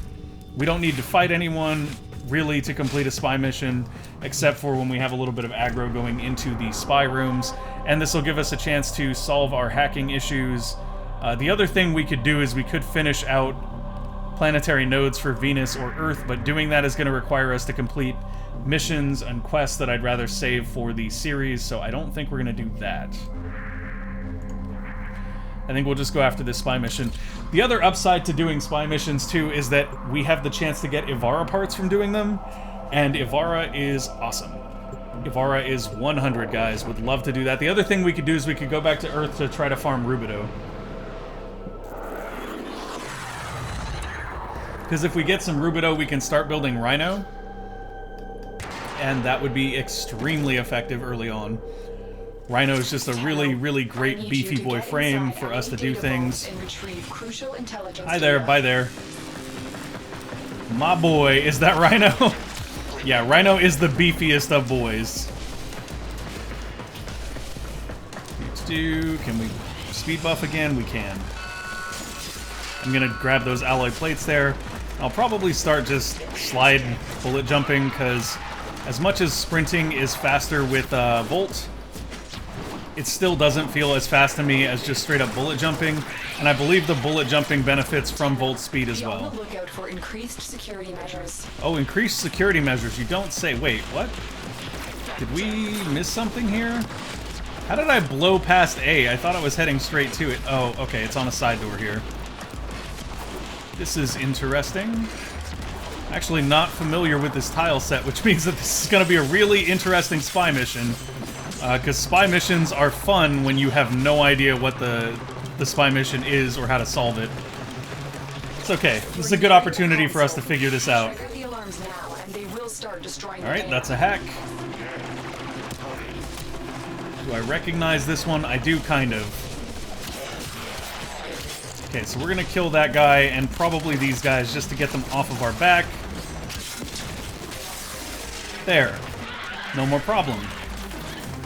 We should probably turn off the alarms so that they'll stop coming after us. That would be good.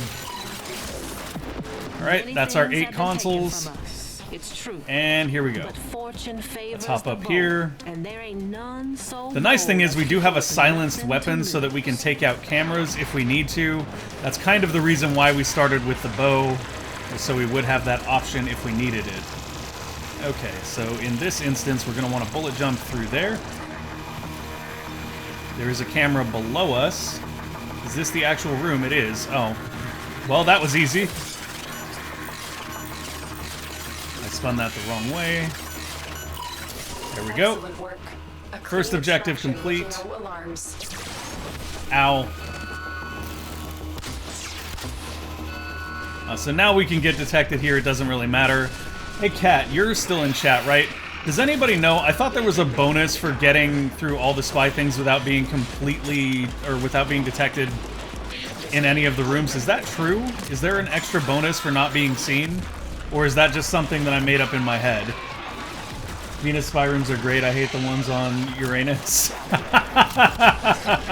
I'm a child. I'm sorry. I'm a child. So anyways, I'm still curious about that because I don't think I've ever done a spy mission and not been detected at all, but I heard that there's a bonus that you get if you complete it without any detection.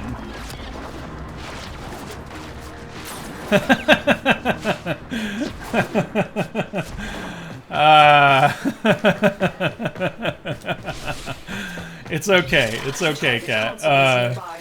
Yeah, so that is interesting because I would consider, like, oh boy, this one. Wait, is there not one here? Oh, this is going to be easier than I thought. Well, I mean, this is an option. As long as it has an outlet, which it does. Oh, this isn't so bad at all. We're just going to wait till the opportune moment. And here we go. We're in here. Shooty, shooty. So I'm not entirely sure if there's a better way in there. Like, I know we can hack that door right there to get in, but that does seem like we'll get caught in those lasers, which makes me think there's probably a better way in, which it looks like there is. It's right here. Beautiful. Okay, so now all we need to do is avoid detection by that camera right there, which means we just have to jump down here. Boop. There we go. Second hack done. They won't even know it's gone. Now, I don't have to take this way out, but it does seem rather convenient. Oh, alright, this is not actually the way out. I mean, I guess we could just go out the front at this point.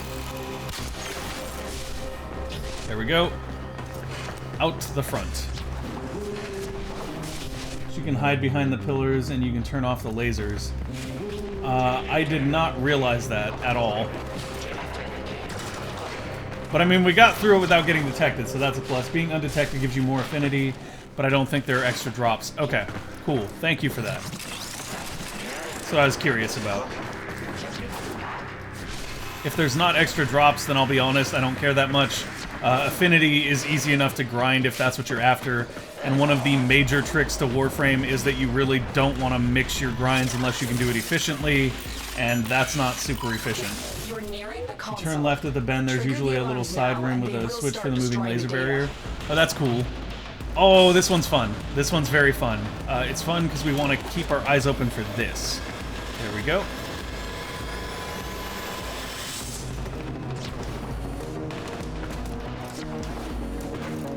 Come through here. We should be able to go out right across the top here, and there we go. These are very slow on this difficulty or whatever, so yeah. Pretty easy. I mean, we could honestly probably have dropped all the way to the bottom. There we go.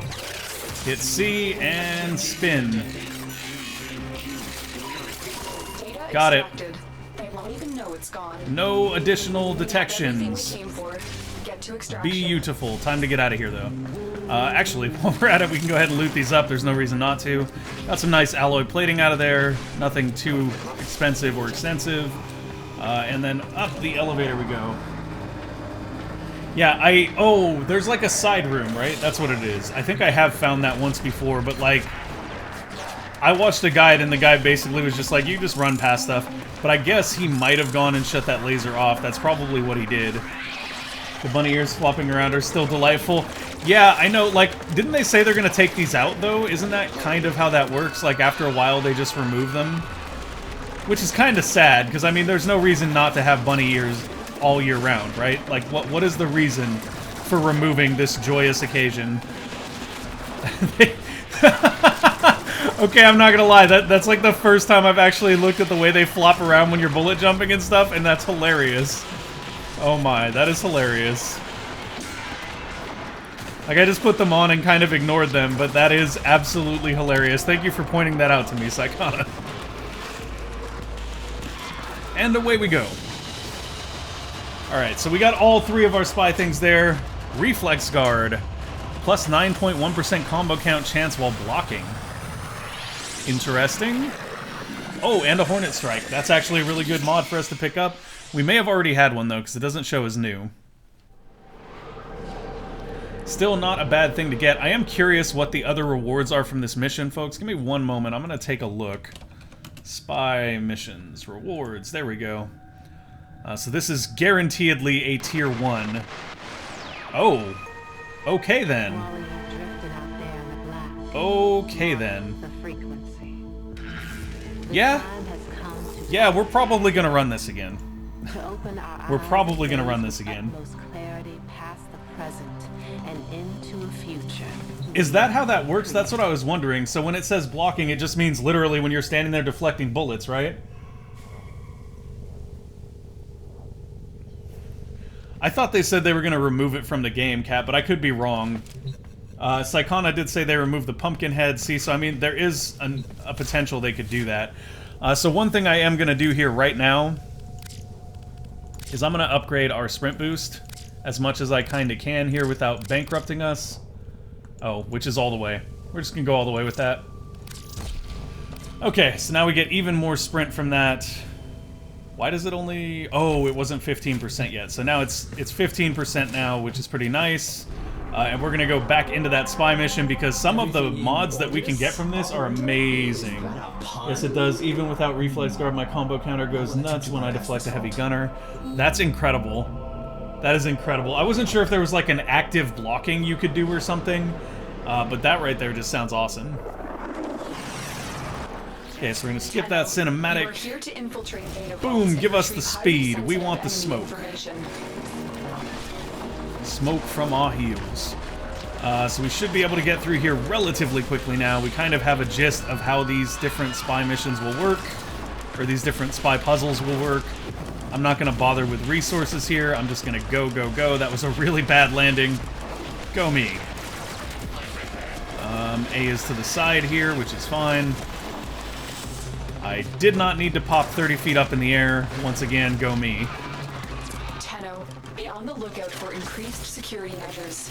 The enemy would rather destroy There their we data go. than let it get into our hands. Let's grab this. We're Let's nearing grab the this. console. Trigger the alarms now, and they will start destroying the data. Ah, whatever. We'll just kill that guy so that we can turn this off. Okay. Oh, alright. This is a different puzzle room than the one we've already done. I don't think this one is too rough, but I don't know this one that well. There used to be, but hey, what's up, Tiny Miracle? How you doing today? How is your Saturday going? Man, my desk keeps buzzing, and I swear it's because of my phone, but oh, there it is. There it is. Okay, hold on, guys. Oof. Reach around to grab that. Oh, it's actually Warframe telling me my main account's Foundry items are done. I'm doing great. We've got bunny ears on. We're learning to do spy missions here on Venus, and so far, so good. You want to watch out because usually this room has cameras, and they're a pain. Doesn't look like there's any cameras right now. There is that. Oop, let's hop up there. If I'm not mistaken, we should be able to do this. Okay, so we pulled those lasers down. I'm not sure how we pull these ones down right here, though. I think that's sort of the next step for us to get in there. Yeah, I am on PC. I am on PC, and this is a new account that I've been building out to do a beginner's tutorial with. So I want to help? Oh, sure. Yeah. Hop on in. The name is Real Good right there. You can see it. REELGUD. And yeah, I'm open to assistance from people, primarily as long as we're not moving content forward too fast, because like I need to save missions and quests and things to show on the tutorial series on YouTube. Alrighty, this is good. Excellent work. A clean extraction. Unidentified item. Excellent. Can we just go up there? No, we can't. I was hoping it'd let us out that way. That'd be, you know, very fast and convenient. Doesn't look like that's the case. So this is actually really easy on low difficulties. I remember there being cameras everywhere on that on higher difficulties. There used to be, but not anymore unless you switch to melee only. Of course, blocking is different than countering. Countering briefly CCs enemies that hit you, I think. How does countering work, Kat? I didn't know that there was even a quote-unquote countering mechanic. Okay, speed boosting. Let's go. Next objective. Let's go to our next spy objective. The target console is nearby. If you trigger the alarms now, the enemy Okay. will start destroying data. So we gotta be careful going in here. Like how I spun around there like 3 times looking for this console. Look, look, guys, I know y'all want to... Ow. Ow. That wasn't nice. There. That's what you get. That's what you get. You need to be nice. Oh! What the BS was that? Data destruction is imminent. What the BS was that? Okay, whatever. So now we have to kind of... Oh, come on. You guys saw that, right? Like, there was nothing there, and then there was, and it was me standing here, I think, and the floor, like, disappeared. Yeah, that was painful, and now I don't know that there's a way for us to actually get through, because it just locked that door down. Is there a way in the ceiling over there? It looks like there might be. I mean, we're probably not going to complete this. Yeah, no, we're just locked out, I think. Oh, come on, why am I this bad? Alright. So if we can still get to B in time, we can still complete this. Come on. It's too late. Oh! You will Robbed. need to be more careful with the Absolutely next vault. robbed. Okay. It is what it is. Learning experiences on spy missions. I hate those lasers like that where like you don't see them. See if you countered while channeling, or if you channeled while blocking. Now it is the parry mod that gives you the plus counter chance. Oh, okay. Cool, cool, cool. Let's hit that. We'll go on to the next one. That's really unfortunate because I don't think that the B rotation has the cool reward mods that I'm looking for right now. Basically, there's some gold elemental mods here that we can grab if we get all three, but since I botched that one, we're not going to be in the market for those anymore. We're just basically trying to get through it at this point and get something for our trouble, but it is a learning experience. Now we can kind of do that one a little bit more effectively. The enemy will start Let's destroying do... data. Nope. Is there a way up? There we go. Well, that's not really a way up. We can do that because we have the bow.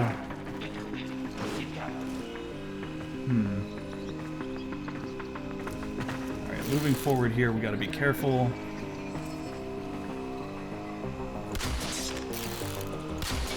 Oh, come on. How is that not a hit? So we'll just wait for that to move away. There we go. Now it's gone.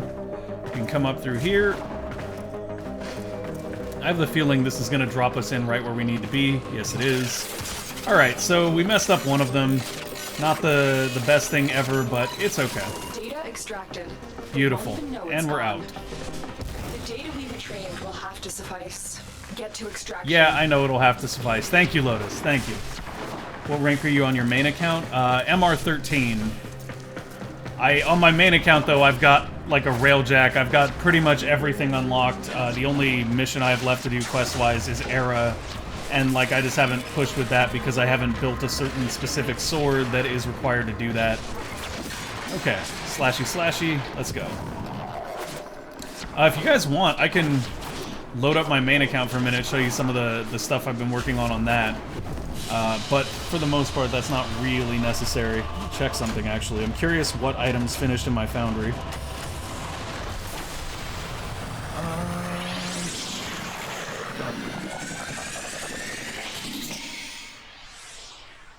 That is not correct, thing. That is not correct. I love the Warframe app. Like, I use it to mobily set up my foundry all the time, but it quite often loses the connection or something, because it tells me, like, oh, you've got these things in your foundry that are done now, and I'm like, no, that was 3 days ago.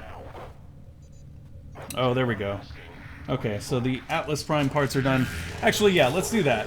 I'm gonna hop over on my main account here real quick. I'm gonna pop up the Shadow Stalker Ivara Captura that I showed you guys earlier because it's awesome. And I'm gonna hop over to my main account real quick just so that we can grab a couple things and queue a couple things up. Mainly because I have some Prime parts that are ready to be turned into Prime frames.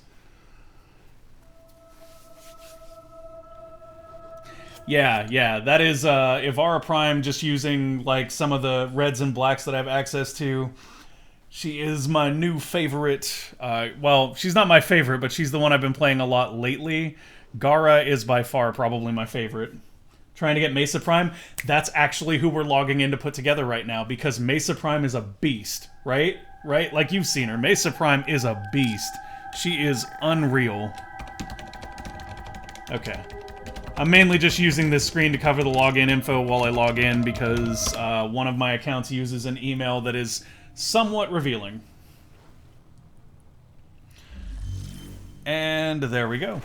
Okay, so we're gonna turn that off. A delightful herb with many healing Got my properties. Octavia right here, and we're gonna go grab our Mesa Prime parts and get her building along with Atlas Prime. So all the primes. Atlas Prime, Banshee is building, Zephyr's building. Mesa Prime is building. The Hind is ready now, that's cool. Oh, I'm not buying more weapon slots for the Hind. I'll sell some weapons that I don't need. Alright. Frame-wise, we need to start Atlas Prime here. He just looks cool. I'm excited to have that one too, although I honestly don't know anything about him in comparison to Mesa, who I know a lot about. There we go. Mesa Prime is building now. So in just 3 days, I will have 2 new Prime frames to play with. What would Ortis think? Hey man, hey, Ortis has his own problems to deal with. Honestly, now that I think about it, I should probably start Grendel's stuff building. Oh, I lack pieces. That's why I didn't do Grendel yet. Okay. That's fine. Ooh, I have a gauze system. I don't even know where gauze comes from, but I have a gauze system apparently. Yeah, so that's about that. Just out of curiosity, where's my Ivara at? Yeah, there's our Shadow Stalker Ivara. She actually looks really cool with the Furax fists on. Like, they're actually kind of great looking on her. Although they're miscolored for some reason right now. Not sure why that is. Yeah, that's very weird. Oh, I recolored them for Vauban. There we go. Yeah, brawly little Ivara Prime. She just looked like a scrapper with those big old knuckles. You have new messages. They are not as encrypted as they should be. Yeah, it's something like that. Oh, holster style. I didn't even realize that was a thing. Anyways. Yeah, so Ivara is new Bae. She's actually extremely powerful, especially, like, she can literally do whatever you need to do, which makes her kind of great. But in general, Gar is my go-to. Did we have anything else we needed to mess with? I don't think so. I'm gonna jump over and... Oh, I was gonna tell you guys about this new project, so I'll jump over and take a look at that real quick. So, I have a new clan called Eternal Sojourn. And a sojourn is like a temporary journey somewhere. I'm working on Titania Prime. I've never actually used Titania yet, but soon we will have a Titania Prime and work on that. So this is the beginnings of Eternal Sojourn. We'll go ahead and take a look at the main hall here. Welcome to Eternal Sojourn. If you are unsure how to proceed, simply check each of the labs for a description explaining what to get.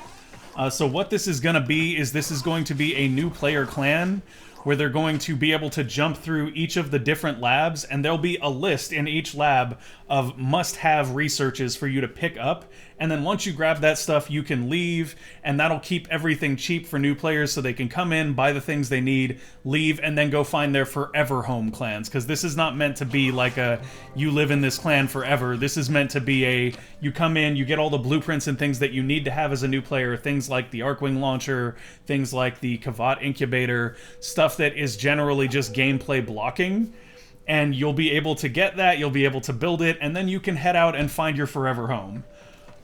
In the meantime, though, you will basically have access to all the things that shouldn't be clan-locked anyway. I need a proper clan, though. Yeah, this one is not anywhere near finished, and it's not sort of a permanent proper clan. The whole point with this one is to keep the membership at 10 people or less permanently, so that we have the cheapest prices for new players to come in and buy all the stuff they need. See, Saikana, I told you I would do it. I have succeeded. We do have a trading post already, but that's more because what I might start doing as well is putting together, like, noob packages of, like, you know, basic mods. Like, let's see how many of these basic mods I just have extra of. I can't even imagine right now. Let's look at something like Streamline. I've got 7 extra streamlines. I don't need 7 extra streamlines. I'm not going to break them down and sell them for endo. I'm not going to break them down and sell them for credits. So I might start putting together like newbie packages of streamline, flow, vitality, redirection, steel fiber. What are the other ones? Continuity. What is rush? Oh, yeah, Rush is a good one to give out, too. So basically just, you know, noob packages and things like that so that when new players come in, they can join this clan, we can give them all the things they need to get going, they can go to the different labs and buy up all the researches. Yeah, see, and that's the thing, is it could turn out to be a really cool thing that we can do for new players, where, like, older players can donate mods to go into new player mod packs that we hand out to new players, and then they can go to each of the labs, and I'm gonna actually number the labs in order so that, like, it'll be like, when you go to fast travel, it'll be number 1 Tenno lab, and when you go to the Tenno lab, there'll be a list in the room of the things that you should buy as a new player before you leave the clan.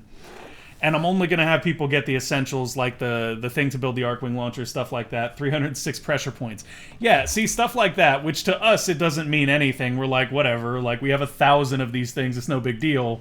But to a new player, that's huge, right? To a new player, that is the difference between, like, I can now progress smoothly and make myself stronger as I go, and I now need to go grind for, like, 3 hours so that I can get a mod that will make me actually able to do damage.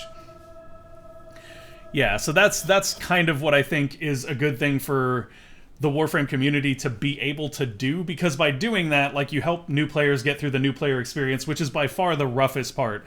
And it's interesting because I was listening to Scott talk to a couple of streamers, like I was saying the other day, and he was talking about the new player experience, and Brozim was asking him, like, what is the plan on the new player experience? And Scott's answer was that based on the numbers they've seen, and this is from their own, you know, checking and from talking to other studios as well, your adoption rate is your adoption rate. The conversion rate between somebody who's new to your game getting it and joining and not getting it and not joining isn't really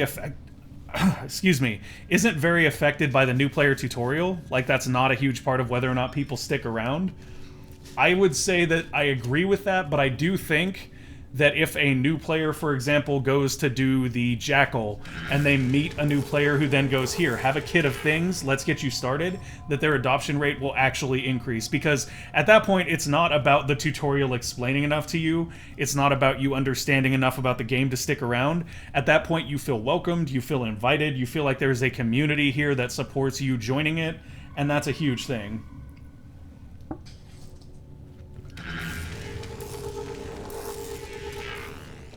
Okay, so what are we going to do next with Volt?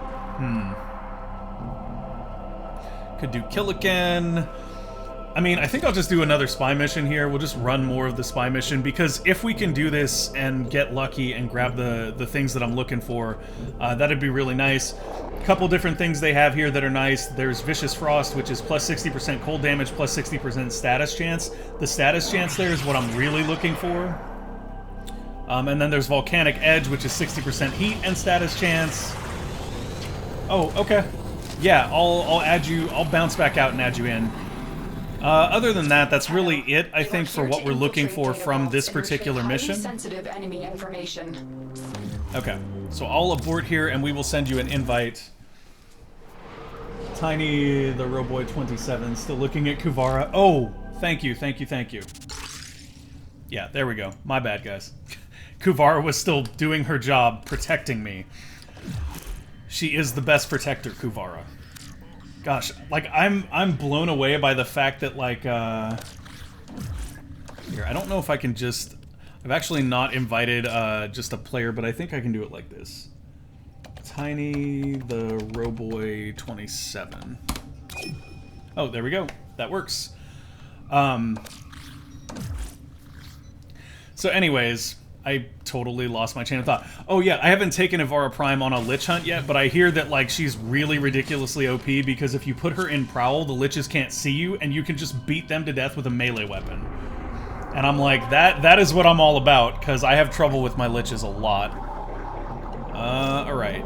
Hey there. So let's go ahead and hop to Unda. Unda. Alright. Have a good breakfast, Psychona. We'll see you when you get back.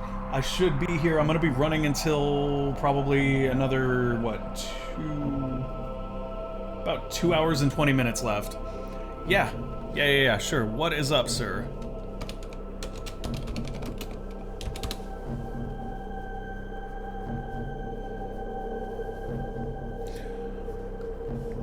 How's my Loki?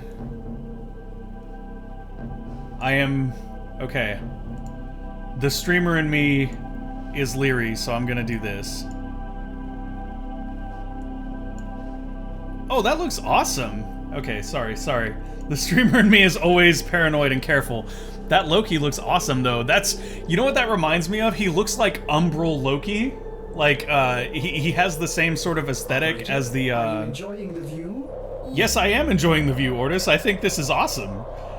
He reminds me of, like, Excal Umbra, only Loki style. Is that a regular Loki, or is this Loki Prime? Oh no, that's a regular Loki, right? I think it is.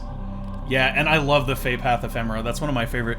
God, those shoulder guards are super cool, too. Like, this actually all works really well together, which is rare for the attachments. I'm still unhappy about that 20% magnetic damage Kuvasir.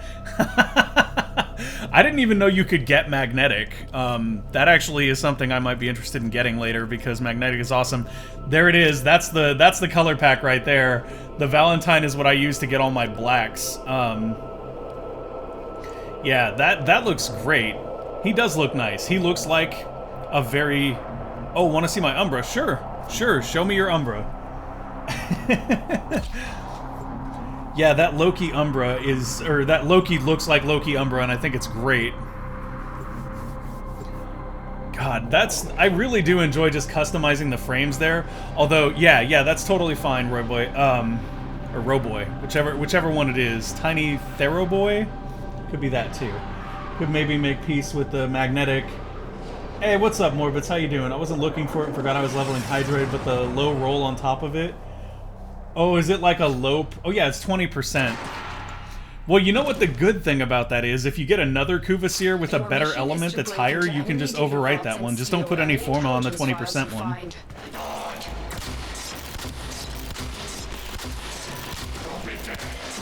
Or do put Forma on the 20%. I can't remember the way that overwrite works. I don't even know why I was shooting those guys. There's no need for it. My Lich is harassing me to kill him. Yeah, that can happen.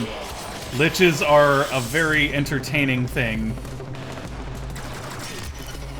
Oh, okay, I was waiting because there we go. You hadn't loaded in yet. Gotcha. We don't need people shooting at us. There we go. Bang, bang.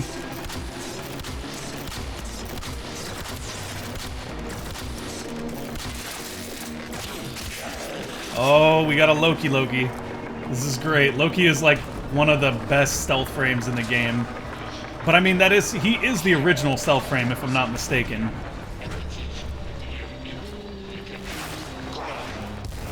Alright, away we go. Dun dun dun. Let's see. A is up here. Wait, what? A is above us. Okay, there we go. Let's do A. Looks like our Loki friend is probably going to go to one of the other ones, which makes sense. That way we can get through them faster. There we go. Oh, no. It is the bane of my existence. See, look at that.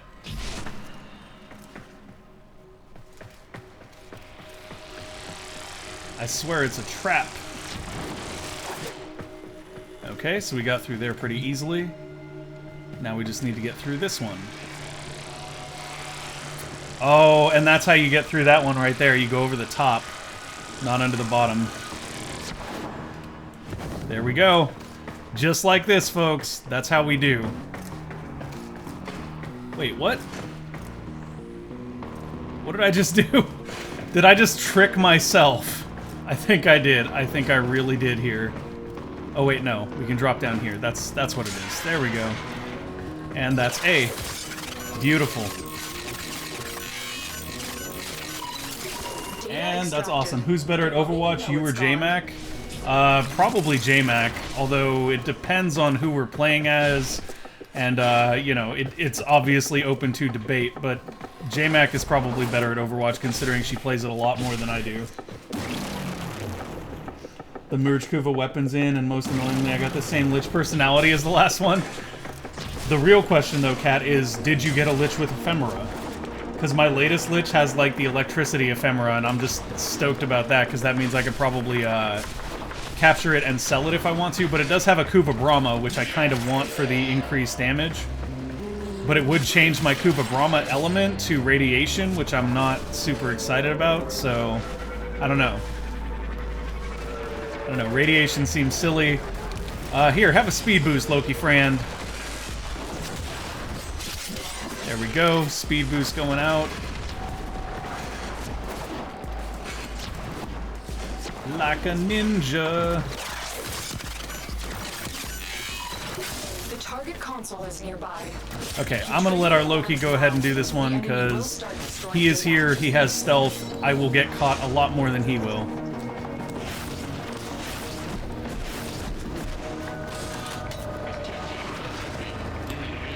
Oh, there we go. I mean, honestly, we've done this one before. It's not that bad. I guess we'll just go for it. Gotta be, he's the goofy one. My Lich is harassing me. I like the goofy ones. The goofy ones are great. My first lich that we decided to turn into an ally was Juz Derpiger. He is a goofy derp. Okay, I want to be careful here. Oh, come on! Have been triggered. How did I get nicked or nicked before there? the data extraction is complete. Data There we integrity go. verified. It's okay. It like nicked my ankle on the way down. That's exactly what happened there. Get to extraction. This is only my second lich because I had that broken murmur progress on the first one. How did you ever resolve that, Kat? Did it eventually just work, or what happened? At one point, one of my liches completely disappeared. So that was an interesting thing. There we go. All we gotta do is get to extraction.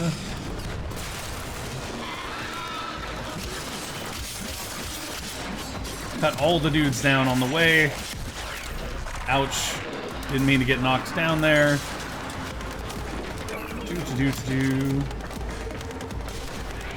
Through here we go. We are the Bunny Volt. Time for my favorite reflex jump thing. Whee! Let's do— oh! I handspringed a little too much there. Hello there, friends. And they're dead. Do the Volt. Started working after I failed to stab the Lich. I had 2 Requiem mods to try, and the first one I tried was the wrong one. After that, it progressed. I unveiled the next one, and it was the other one I still had. Oh, nice. That's lucky. That is very lucky. Yo, where's our Loki friend? Oh, he's right there. Okay. Oh, we got Serration. Come on now. We got one of those already. I wonder how low percentage chance the ones I'm looking for are. They're 10% chance, so that's not really bad. I mean, Vicious Frost and Volcanic Edge are 10% chance. That's pretty good, actually. And I mainly want them for the status chance. If we can get a couple of those, we can basically make our weapons status chance, whether they want to be status chance or not. Okay, let me see your Excal Umbra. Umbra. After that, it progressed. Oh yeah, I already read that one. Yeah, so like the thing that I like about Ivara is that— oh, that's cool.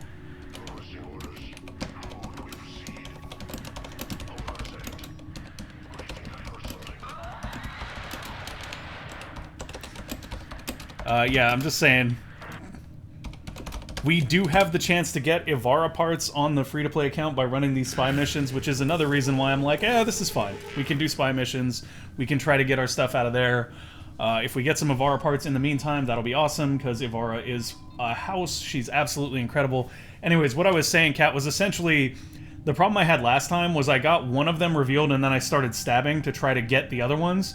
And when you stab, you do get more murmurs back, so it makes the murmur farm a little bit faster, even if you get the stab wrong. The catch-22 to that is that your Lich gets stronger, and what ended up happening was my Lich was like level 4 by the time we went after it, and it was just really, really hard to take down, like super tough. And apparently Ivara Prime makes that much, much easier, because essentially what she is able to do— angry. I may require maintenance after all. Yes, you do, Ortis. Yes, you do. So basically what you can do with her is you can get it up to 5, you can turn on Prowl and bring, like, Broken War and just shred it. Yeah, my stab took it to level 3 and that was already really tough. Yeah, there you go. Excalibur Umbra. Oh, wow. That looks awesome. That color scheme reminds me, like, it's so funny what color schemes can kind of evoke, right? So, like, this just feels like a prime color scheme to me. Like, he looks very, very primed. And it is definitely a very, very cool thing. You know what's really interesting, too, about that is that, like, I don't know, Excal is such an interesting frame as far as the story of Excalibur goes. I really, really dig it. That looks great. At least it's leveling up gave me more Lich missions. Yeah, well, that's the other thing, too, is that way you don't have to do terrible Lich missions, because you're like, okay, I have more options. Oh, and here's an Ashe.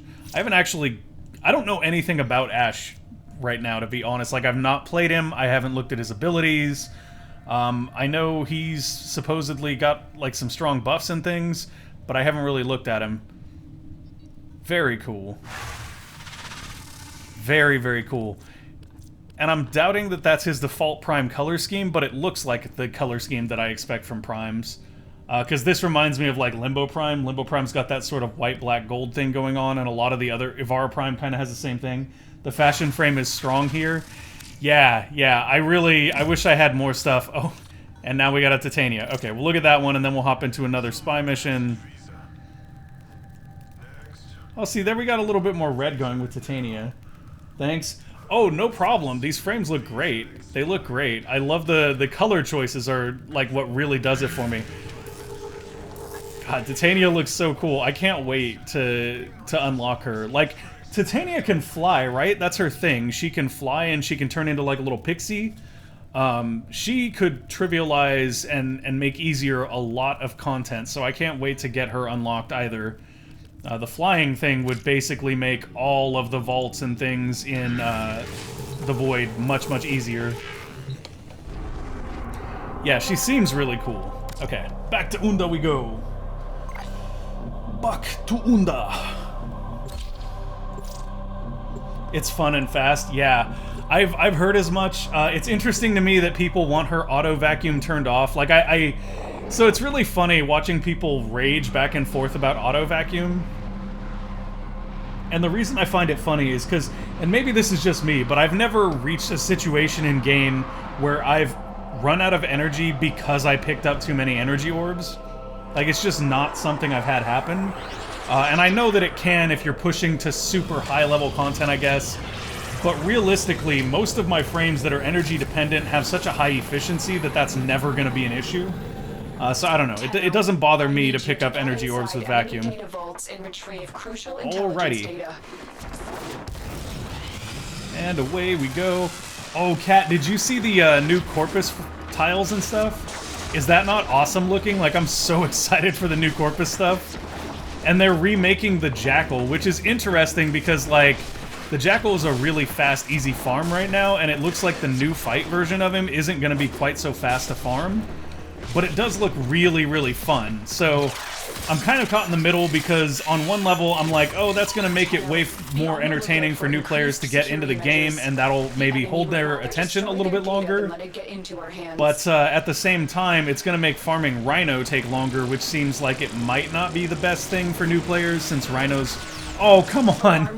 Since Rhino's one of those basic frames that people end up using quite a bit. Okay, here's the plan. Oh, that didn't work quite what I was doing, but okay, that works, that works. I got detected, but we're fine, we're gonna get there. This is why I need stealth frames, guys, because I'm terrible. I think it's not about running out of energy, it's about the mods that have, after picking up an orb, get this kind of buff that...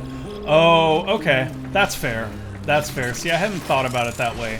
I don't use a ton of those mods, so that's a very good point. I was watching AGGP rag about it at one point, and his whole thing was, that's 44 points of usable energy that I've lost out on, and I'm like, is it though? Like, I don't know, man. I don't know. Did our Loki friend go for B or C? I guess we'll find out when we get closer.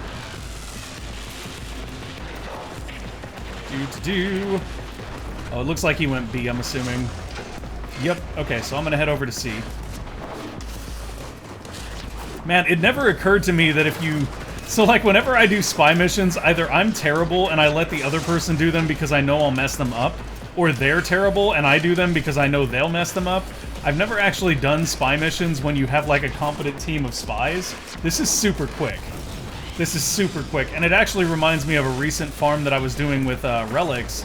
Like, I don't know if I'm just now realizing this, or if this is something that everybody else kind of knows, but doing excavations to crack relics is insanely fast.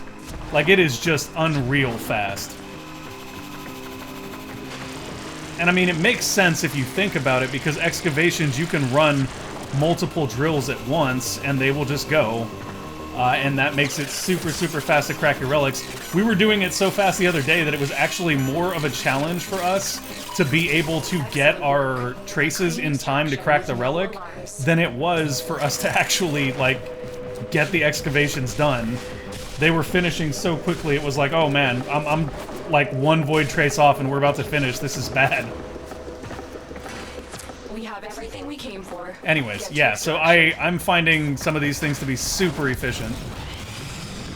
Like, it occurs to me now that an entire squad of spy frames would be super fast at doing these, because you could just split 3 people into 3 different ones and call it done very, very quickly.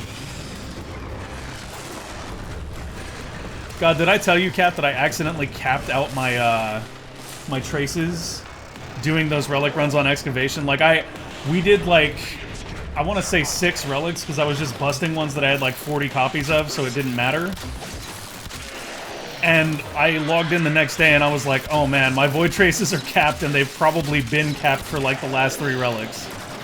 So, yay me for being a spaz. But I did get enough to trade to borrow Takir for 700 extra ducats, so that's awesome. Just picking people off here while we wait for Loki Fran to get here. Yeah, it happened to me before as well. Yeah, excavation makes that so efficient, though. Like, I will never do, like, relic grinding again unless there's an excavation. Like, that's my new plan, is anytime I see excavation in the fissure list, I'm just gonna be like, okay, what do I have a ton of that I'm ready to burn? Because this is how we void trace farm from now on. It is ridiculously efficient. It is kind of hard to keep track of how many void traces you have as well. Is it actually... Oh, alright. I can live with that. Down we go. Reach rank 20 with any 5 pistols. Oh, and there we go. That's one of the ones we wanted, was Vicious Frost. Okay, so that's really cool. I think it happened on survival for me. See, survival is cool, but survival is timed, right? So, like, you're cracking 4 relics in 20 minutes on survival. Or, yeah, 20 minutes. Just checking my math. I just got that. Vicious Frost? Yeah. It's hefty.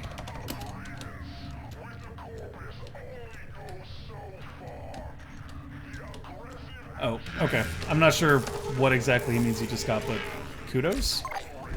Oh, he's probably telling me right now. Thought I had a few of those.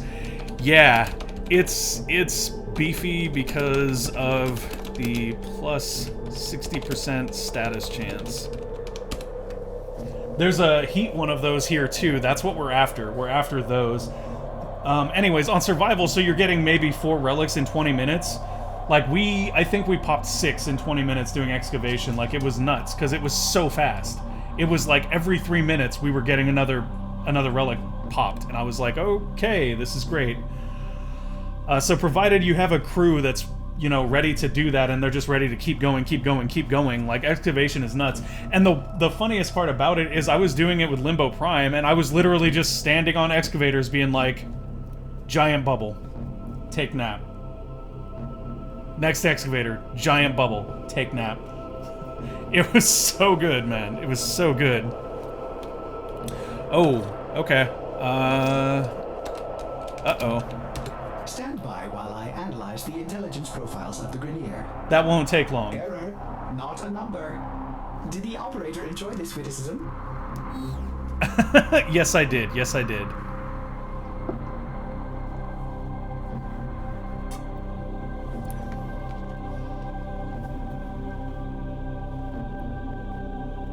Oh. Oh, you're right. You're right. You're right. Nope. DE.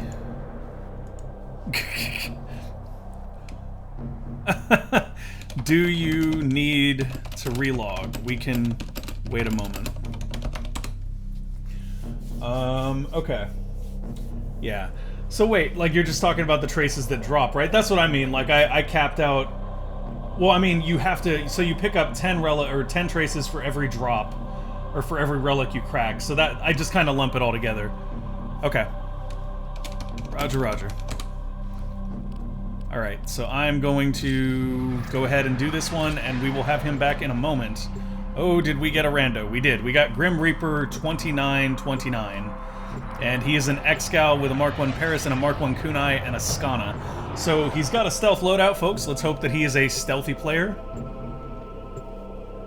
I don't know why it's got him in the group, but he's not checked to go. Very strange. Hey, but he's flying. Fly with me, fly home with me. There you go. You got this, buddy. Oh, it looks like we have a third person as well. Tenno, you are here to infiltrate data vaults and retrieve highly sensitive enemy information. Alright, so we're going to activate our speed boost. Really liking the sprint increase mod, although, frankly... Oh, I guess it does make our sprinting a little bit faster than bullet jumping when we're running our ability. I can't say for sure, though. I still feel like bullet jumping is faster, but I know you can get faster. Like, for example, I think if we got the rush mod and cap that out, we might get even faster sprinting. Kat, do you know of sprinting speed? UI is perfect every time, 10 out of 10. Does anybody in chat know if sprinting speed scales with your, or scales your bullet jump speed up? Because I'm not actually sure if those two are tied together or not. Trigger the alarms now, and they will start destroying the data. Yes? Okay, cool, cool, cool. Oh, and I missed our entrance here, but I'm going to hop back up to it. There we go. Okay, sprinting speed does increase bullet jumping speed. That is extremely good to know. Wow, was that a limbo? I think that was... No, that wasn't a limbo. We don't have a limbo with us. Was that a gauze? I don't know what that was, but everything just exploded. Okay, I want to make sure I'm being safe here. Don't want to hit any of these on my way down. Like that. I mean, honestly, it's not that big of a deal. Destruction is imminent. You need to hurry. There we go. Data integrity verified. Scales with your speed. Okay, cool, cool, cool. Do-do-do. Let's get even more crazy. I would love to get rushed then. I want to get the sprint on Volt to the point where it's just nuts. And eventually on my main account I want to get Volt Prime. I think no, because there's a separate parkour speed. It scales... Yeah, so that was what I was wondering, because I've seen... I'm almost 100% sure I've seen a mod that says bullet jump increased. I'm giggling every time you hop to something because of bunny ears. We hippity-hoppity everywhere, and that's our vaulting thing. Especially the way that I bullet jump, where I end up going 40 feet in the air even if I don't need to, because I'm a spaz. Yeah. Bullet jumping master... Oh. Bullet jumping master lands on the top of the door, can't go further. Yes. The ultimate bullet jumping speed. I did it there too. I strongly suspect that this gauze is going to get through this before I even get here. Alright, there we go. Time for us to get out of here. I actually don't have the energy to use my speed boost. What I would not give for a streamline and an energy siphon right now. Let's keep going. Let's keep going. And there's a door. I've mastered bullet jumping into inconvenient things. Me too. We should do a class. How to bullet jump the wrong way. Hmm? No worries, Tiny Miracle. That's all good. That's the only way that I bullet jump. It really is. I'm like, is there a tiny little crack in this map that I'll get stuck into? I'm gonna bullet jump into that. That is the exact point that I want to go to. I'm gonna run in circles because we're Volt and we gain charge by doing it. Oh, is that the gauze? I think so. Gauze is one of the ones that I don't have either that I've had recommended because he's super, super speedy. Hello there, friend. How kind of you to wave. I shall return the waving to you. And then I shall do a traditional dance of my people.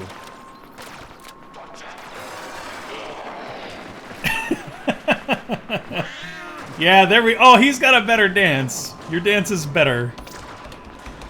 Your dance is better.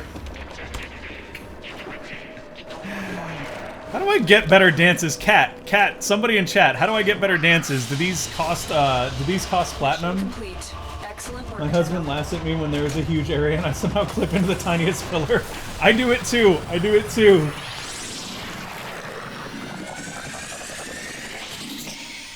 They're free? Oh, really? Where do I get them? I've been playing so long and I have no idea where to get them. I need to get more dances. I need more dances for my emote wheel. We got Parry there, which isn't great. Arsenal? Okay, let's go take a look. Let's go take a look. This is a beginner's guide supplemental, so we can do things like this. Ooh, and that was a loud truck that drove by. Sorry if that vibrated anybody's ears for a moment. Okay, emotes. Here we go. How did I not notice this?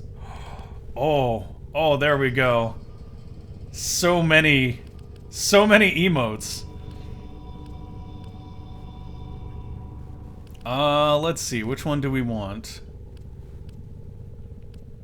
Let's go for that one.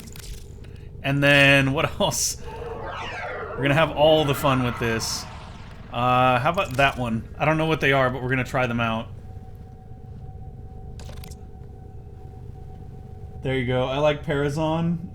Need Sistel Narada on anyone hanging out with Octavia. Is that the Octavia dance? Oh my gosh, if that's the Octavia dance, I love you forever for telling me that. Let's see. You begin another mission? I don't need disagree. I don't need follow. Wait, which one was it? Sistel Narta. Oh, okay, I already got that one. No, it's just tapping to a beat. Okay. And then you were saying I like Parazon. Let's see Parazon. Okay. We got some cool new emotes to play with. That is one of the things that I've never even bothered with in the game. We do still have Grim Reaper in our group, which is fine. He's welcome to join us, but I'm also not going to wait a super long time for him to... Okay, cool. He's good to go. I need her dance, like I really do. Because when I play as Octavia, I literally drop all her stuff and then I just meditate, because I'm Octavia. I don't have to do things. That's what my mallet and my rollerball are for. Okay, I can't wait to see these dances. I'm gonna go grab our first spy thing and then check the dances out. Grendel using Tempo Narda? Oh no. Grendel using any form of dancing sounds like an oh no. Oh, come on. Alright then. Let's do this. God, what is with my aim today? Like, that was jerky right there, really bad. Okay, turning on our speed boost, here we go.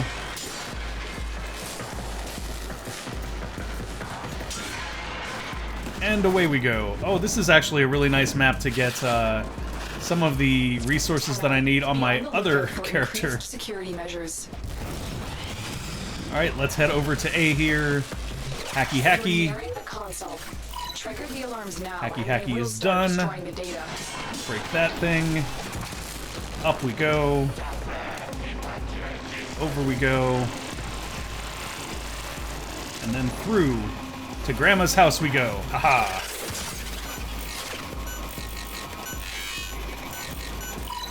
There we go. We have successfully hacked the things. Oh no, we set off an alarm. Oh, come on! Not that thing. I hate those freaking lasers so much. I hate those lasers so much, guys. I can't even define how much I hate those lasers. They defy reasoning. So my goal here is to get this done as quickly as possible so that we can dance. We shall dance the dance of victory once we have acquired all of the things. Give me more speed. I need more speed for my speed. It actually does seem like our sprint is a little bit faster when we have this speed boost than our bullet jump right now, which is kind of cool. But that's only when we've got our ability running, which we can't keep running full time at this point. There we go. You need a Vara augment, yeah, I guess? Yeah. Yeah. That's on my list of must-have things. Let's go up here. Oh my gosh, Kat, even when you explained it to me, I still ended up misunderstanding part of that faction efficiency guide, but now I have a good handle on it, and it's even more exciting. Okay, so honestly here, it doesn't matter. Like, we'll try to angle it correctly, but it doesn't matter. If we get hit on the way down, we're still gonna get here in time to hack this. There we go. Excellent work. Thank A you. clean extraction with no alarms. Let's get out of here. Alright, C is done. C is what's left. Husband says Evora augment broken. He's reading over my shoulder. Yeah, it really is. It's really, really good. Broken as in not working, or broken as in too good. Broken as in too good. Too good. It basically means that Evora is undetectable as long as Prowl's up. And what's crazy is if you get super high efficiency on Evora, she loses like 1 energy every 2 seconds. And then you can put Energy Siphon on with like Coaction Drift and boost the Energy Siphon generation to 1 energy per second. And basically at that point you can never ever run out of energy. You just kind of win. Excellent work. Oh nice, we got it. Okay, now we must make it straight to the extraction so that we can dance. Get to extraction. But yeah, between Energy Siphon and max efficiency on Evora, you can absolutely prowl almost indefinitely. And that's super powerful. Like, I love it. I love it with a passion. That's my go-to. I think Prowl disables Energy Siphon. Oh, really? But you can steal energy orbs? How does her steal work? I thought she had a pickpocket ability, but I don't know how that works. I didn't wait for everyone here. I'm sorry. I'm a bad Tenno, but I want to get to the point so we can dance. I didn't mean to leave everybody in the dust. I really didn't. I wasn't trying to be a mean Tenno. I just want to go dance. And I got lost, so I'm probably not going to get there with enough time to dance anyway. Yeah, because I was under the impression she had the ability to pickpocket people, but I wasn't sure how that actually works. There we go. Whoop. And dancing time. Okay, so let's look at... Okay, that is the one recommended for Octavia. Oh, that's funny. That's funny. And then what other one did we get? We got Parazon.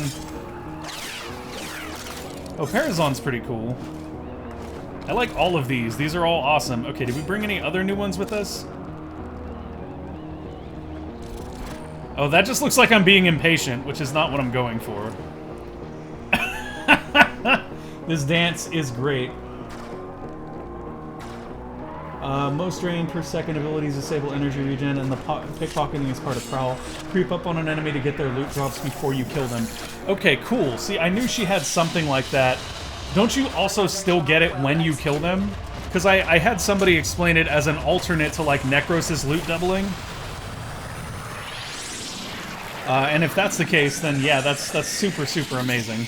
You just prowl up to them, you pick their pockets, you execute them.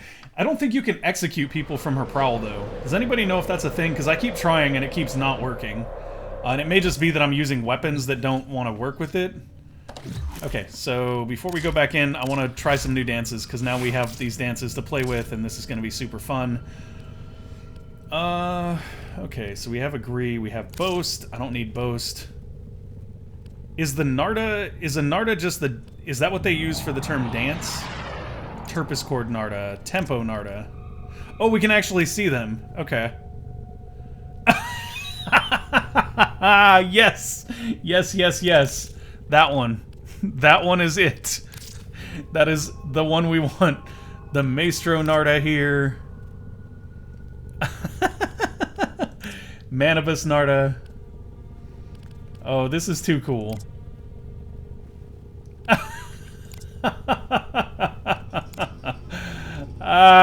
This is great.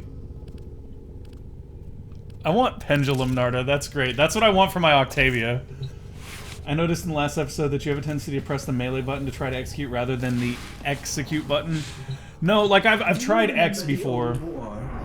You can execute from Prowl, or so I'm being told. It may just be that, like, I'm not far enough behind them to do it sometimes. I do that.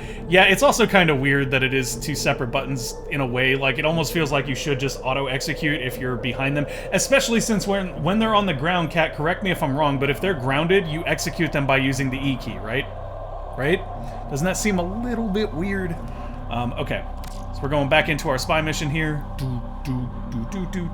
I've got, like, my Octavia song stuck in my head now. Oh, Psychona, I need to make more plat. Okay, well, you don't need to come with us, bud. You can You can just go, no, I'll pass. I've already done the Gift of the Lotus. So it does seem that the Gift of the Lotus is still running, Cat, because that guy just tried to take us on it. So it is still here. Should really be using that dance while wearing bunny ears. I mean, doesn't that just make it more thematic? Should also give you a prompt. Also, I think it used to be the same button. Oh, it used to be the same button. See? See? There you go. It's not my fault. It used to be that way once. Oh, and we are here with a very interestingly named person. I'm gonna pronounce that as Ninja Prime. Oh, there is a lockdown in effect, so we need to hack this if we want to get to point A. Not a problem. There we go.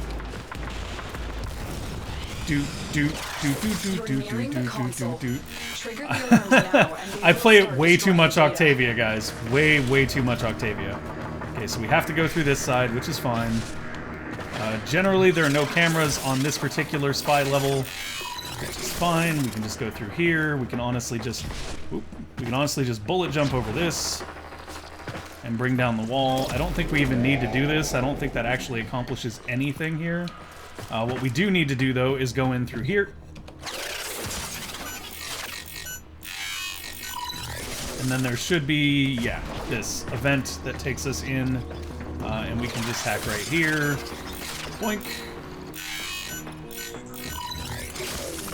And there we go. Grabbing A.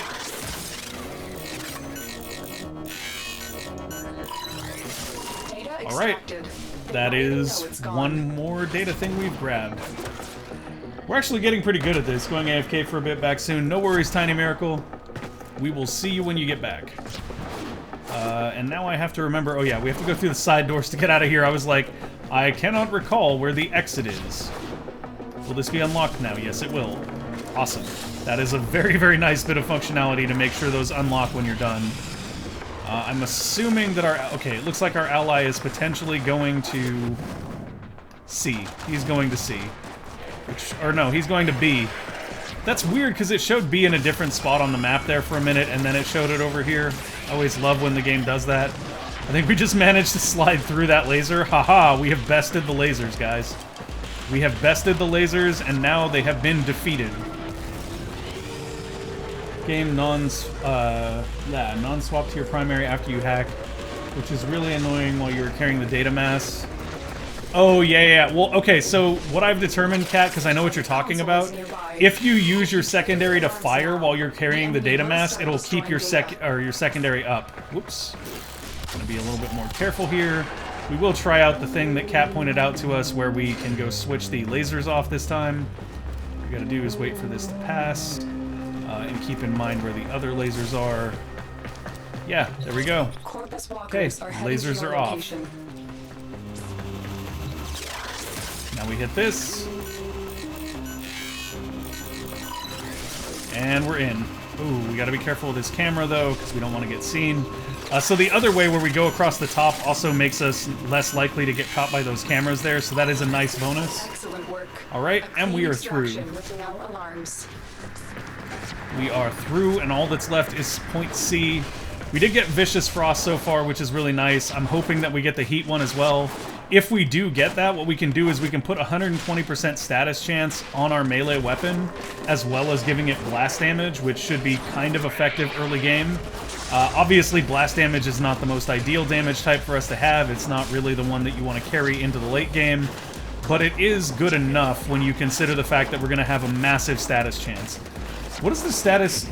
Kat, do you know what the new status effect for Blast is since Status 2.0? Because I actually don't know what Blast does. I'm assuming it, like, knocks everybody back or something, but that was Impact, I thought. It wouldn't surprise me if Blast was, like, concussive damage, so it, like, reduced their ability to do damage to you, or what. Okay, this time we made our second jump there to stay safe. And here it looks like we're clear straight to that door, so I'm gonna go for it. Okay, that's open. And here we go. There we go. Data extracted. They won't even know it's gone. We got through C, We no have everything we problem. came for. Get to extraction. Do. It's so funny how many new players I see with Prime in their name, and it's like, at that point you wonder, are they new players and they're just, Prime is like a buzzword where you just assume it's really cool? Or what? I mean, don't get me wrong, Primes are really, really cool. But let's be honest, Primes basically just have slightly higher stats and some pre-installed Forma, which, you know, that's whatevs. Inaccuracy, it's minus 30% accuracy on enemies. Oh, that actually seems like it'd be really strong on a melee weapon, doesn't it? Are you coming back here, Ninja Prime, or are we leaving you? Shot to the head. Is he moving towards us? Yeah, he looks like he's on his way. I'll go ahead and wait for him here. I can kill some stuff for Affinity in the meantime. Hi there, friends. Say hello to my little Skana. I'm not even going to bother hacking that. I'm just going to loot stuff while I wait. There we go. And through this next door to get some more loot. Circuitry lockbox there. What else can we find while we wait? Oh yeah, there's a bunch of different containers in here we can break. Got some nav coordinates and some credits. And he looks to almost be here. I think enemy melee doesn't use accuracy, so it's probably better on some suppression weapon like a Gorgon. Oh, okay. That's fair. That is very fair.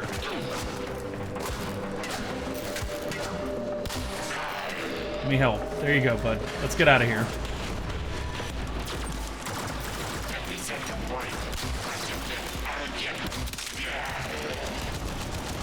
And away we go. Hello, Excal friend. How you doing? Oh, we don't have enough energy to do our speed boost, or I would have just done that here. And away we go. Huzzah. We do get Affinity just for doing the mission, right? What, Grant? What's up? Oh.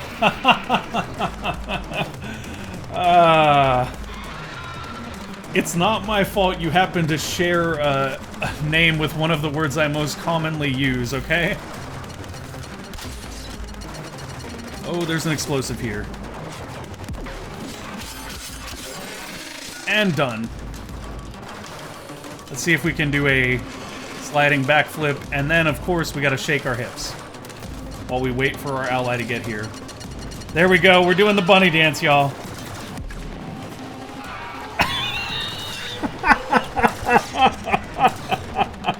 Hey, you shouldn't be shooting us. We're giving you the show for free, okay? But high status will be nice on the Skana since it's primarily slash. Yeah. Yeah, that's a good point. Slash damage is awesome. I mean, I guess we just keep dancing. Needs a chicken dance? This is pretty close. This is pretty close. Let's see what other dances we brought this time. Okay, so we had the Sistal Narda last time. We also have the Turpus Cord Narda. There we go.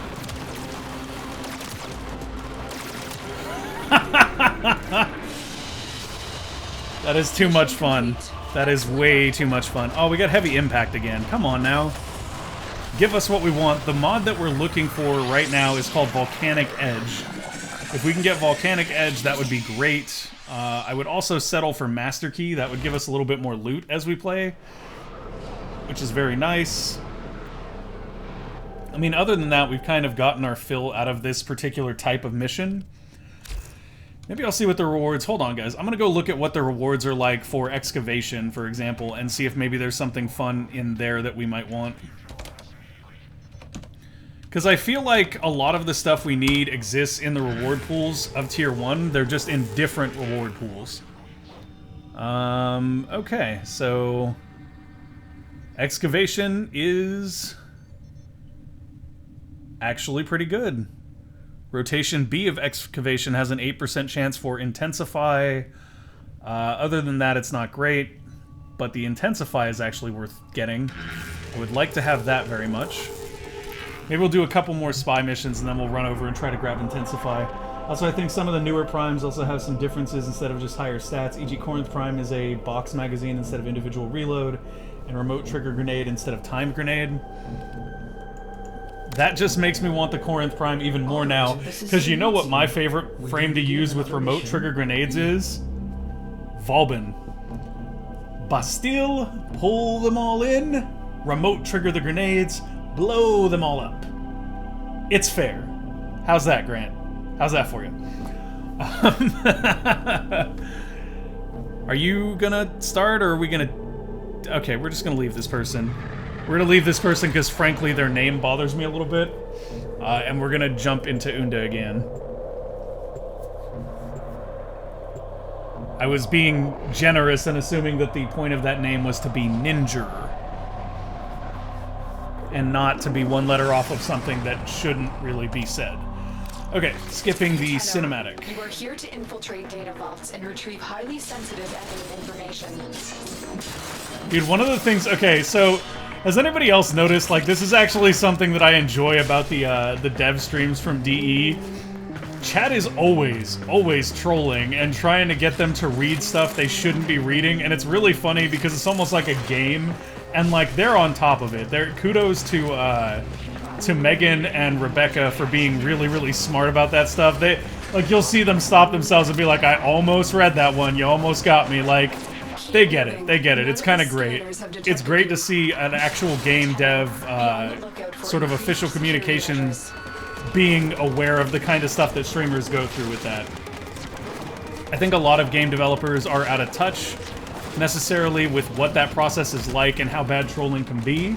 And I think that if anybody kind of gets that, it's DE. So that's another thing that I really enjoy about their streams. And honestly, like... I think Rebecca is probably one of the better community managers I've ever even seen for a company. Like, she's really on top of stuff. There's that great compilation of how working at DE ruined Rev. And you can see the progression of how she catches on to the dirty jokes more and more quickly as time goes on. Why does that not surprise me? I honestly, I think Rev is like a national treasure for DE.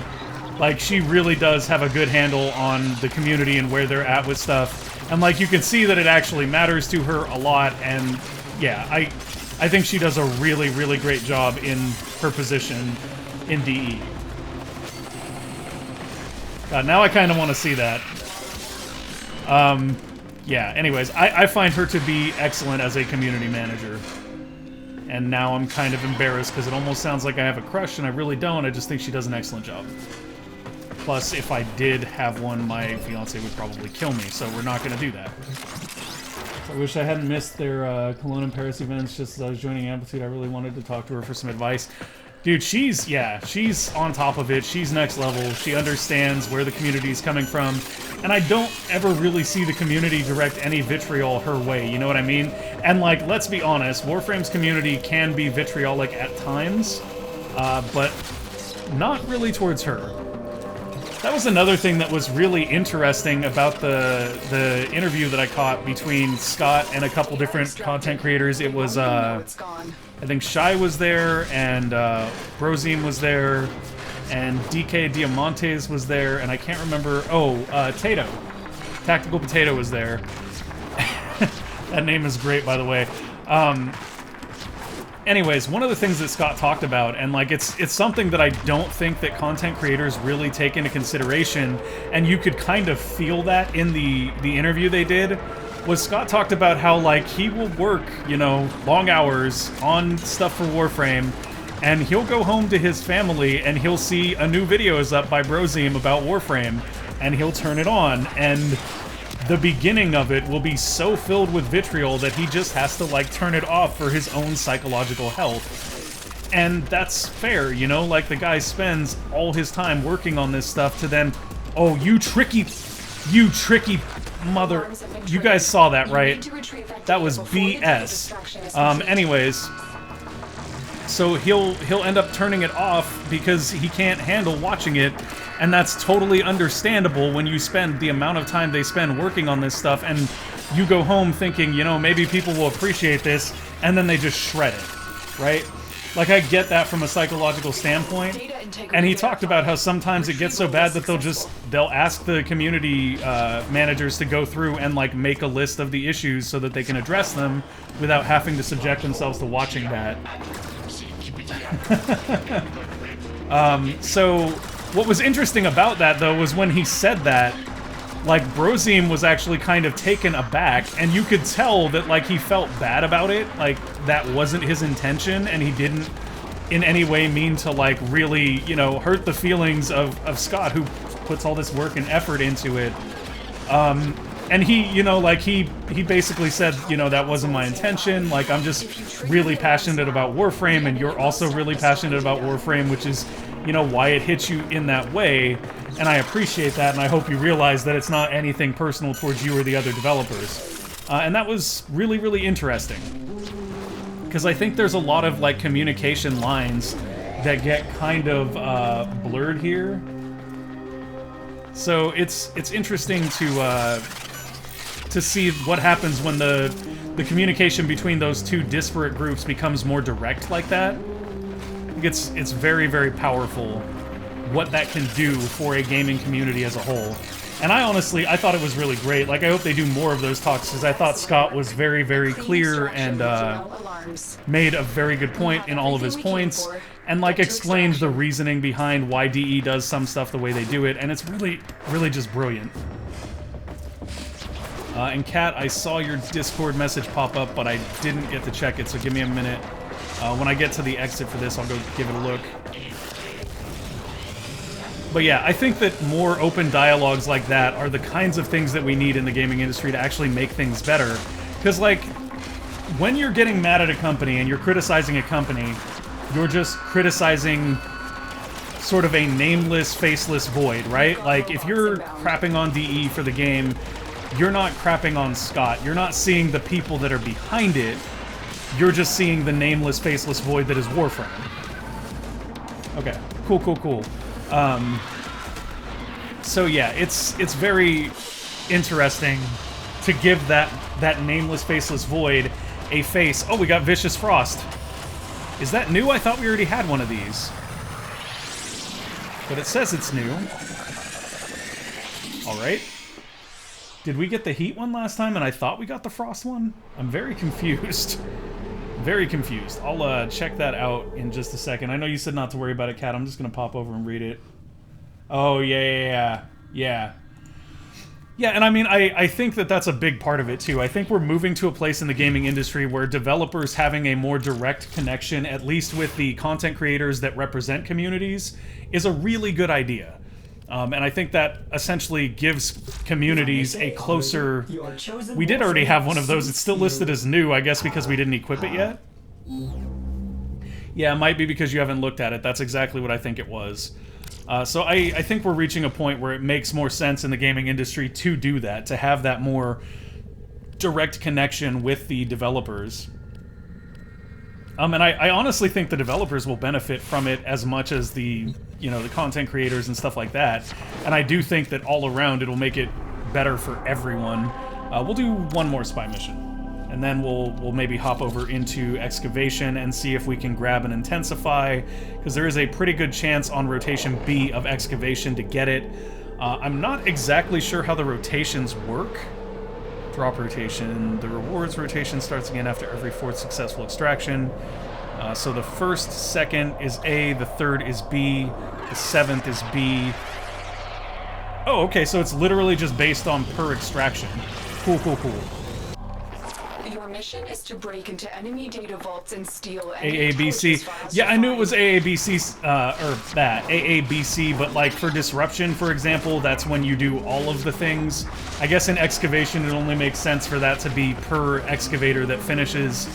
Thank you for that, though. I appreciate that. How are you doing today, John? Is it Johnny Boy? Is it Johnny Boy 172? Yeah, so that's cool. We'll go do excavation in a minute and see if we can grab an intensify. That would be a nice core mod pickup for this beginner's account, and then we can kind of recommend to people how to get that as easily as possible in these early planets. It is kind of crazy how difficult it is to get these sort of base mods on the early planets, though, I gotta say. I didn't expect them to be this difficult to acquire, but we are finding some cool mods that I haven't really used a whole bunch in the past, like Vicious Frost here, and the Heat mod that we're looking for right now. It should be safe here to drop in. And then go ahead and grab that. Beautiful. Excellent work. A clean extraction. And I got detected there, but it doesn't really matter. Ow. I say it doesn't matter until I run into the blasted lasers. I hate your lasers, and I hate you, camera. Goodbye. Alright. So now we can hop on out of here and head to the next 2 points. Doing fine. Good to hear. Good to hear. We were just discussing a recent thing that D.E. Scott did where he sat down and talked with some content creators and stuff about the direction of Warframe and about how feedback from the community does go into their process. While we were doing spy missions and hoping to grab, what was the name of that mod again? It was Volcanic Edge. That's the one I'm looking for, is Volcanic Edge. Want an extra body for excavation? I'm in need of cryotic. Absolutely. Absolutely. I would be glad to have you with us. Oh god, I have to add you to this account because I don't have you on this one. So I'll add you to this one when I get out so that we can invite you in, Psychona. Yeah, I was so low on cryotics on my main account, guys. Like, I basically farmed them for a little bit just so that I could finish building the stubba. And then I built the stubba, and I was like, this gun is not that great. Like, it's not that special, and I don't know why it needs so many cryotics, because it has no cold damage. Oh, that was just... Nobody saw that. Nobody saw that. I don't have terrible aim. Nothing happened there. It's fine. It's absolutely fine. We know that there's another camera right here. We could try to slide in under it, but I'm really good at getting caught by those, so I'm going to be patient. Okay, now that camera's gone, and I believe we can just come right up, whoop, right up here and get into the final room for this one. There we go. Hello, hello. There we go. And we're out. They won't even know it's gone. Please don't run into cameras and get lasered. I hate those lasers so much. Yeah, anyways, Johnny Boy, this is a alt account. My main account is MR13. I started playing about 3 months ago, and I am in the stage of the game where you basically just prime farm all the prime things because you're collecting all the primes. At least that's what I'm doing. This is a new account that I built because I'm doing a beginner's guide from a beginner's perspective to kind of tell people about some of the things that I found to be really, really helpful that weren't necessarily super clear to me when I started. And we're basically working on getting some basic mods here so that we can tell people what nodes they can go to and what kinds of things they can expect to get those basic mods that are going to help them out. In this case, we were looking for the Volcanic Blade mod or whatnot that gives us additional heat melee plus status chance, because with Volcanic Edge and the cold mod that we just got, we can get plus 120% status chance on our melee weapon, which early on should be really, really strong since a lot of the melee weapons have slash damage, and as we all know, slash procs are really good. Okay. I can't believe I did that. I meant to jump over that, and instead I jumped right into it because I'm a spaz. So yeah, I am a spaz, just in case you weren't aware. I love how that Moa just jumped out of there. He was like, I know where you're going, Tenno. I got your number. Okay, so we'll spin this around, spin this around. Ah, there we go. Got it. Retrieval was successful. Yeah, this is, I've really enjoyed becoming a part of the Warframe community. Like, I find that the people are very pleasant. I've had a lot of fun just hanging out with new people on it. I've got some friends that I've gotten into it. So I wanted to do that guide to kind of give people a way in, because the new player experience is rough. Like, the first time I played Warframe, I played for a couple missions, and then I was like, nah, I'm good. I'll pass. And that was just because I didn't really understand what Warframe was, because there's not a lot of games that are exactly like this. And once I spent a little bit of time with a friend playing and understanding how things worked, I became totally into it, right? Like, this is my main go-to game and has been for the last 3 months. So I figure a new player guide will help people get past that new player experience. And I'm also starting up a new clan called Eternal Sojourn, which is my little poetic play on words because a sojourn is a temporary journey somewhere. It's going to be a clan that's meant to stay under 10 members, so new players can come in, they can join the clan, they can jump to each lab, and there will be a list of things that they want to pick up, like the Arcwing segment that is super important if you want to do any Planes of Eidolon or Valis content. And basically they'll be able to jump from lab to lab, buy all the things they need, and then leave and go find their forever home clan instead. And by doing that, we keep the clan small so that every time new players come in, the price is the minimum possible price for all of those things they need to pick up.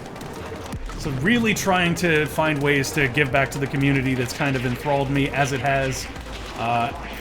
And I mean, there are definitely different sides to the Warframe community, just like there is any community. So there are good sides and there are bad sides. I've had a few missions where you run with that one person that's way too serial. But for the most part, people are pretty chill and nice. I could bring a Gara or Frost so you can basically not worry about losing the mission while you pay attention to chat. I'm not opposed to that. Oh, we got it! We got it. Finally, guys, we got it. I was like, this is the last spy mission we're running here, and we got the Volcanic Edge. I was going to bring Limbo for Cryotic Fun Times. That works for me, too. Y'all bring whatever you want to bring. I'm just chilling. These excavation missions are not particularly hard, I don't think. We are on Venus. Like, the missions aren't troublesome at all. Yeah, and there's the excavation right there. And that'll actually help me unlock a new node down here in Cythrian, so that's cool. I can't wait until the next recorded... No. Sorry, friend. Sorry, but no thank you. I'm going to leave because I got some people coming in. Appreciate you running with me, though. I'm staying away from Fortuna because that's going to be the next episode of the Beginner's Guide where we explain the quest in Fortuna and, of course, show the amazing opening intro video because that's so cool. We all live together.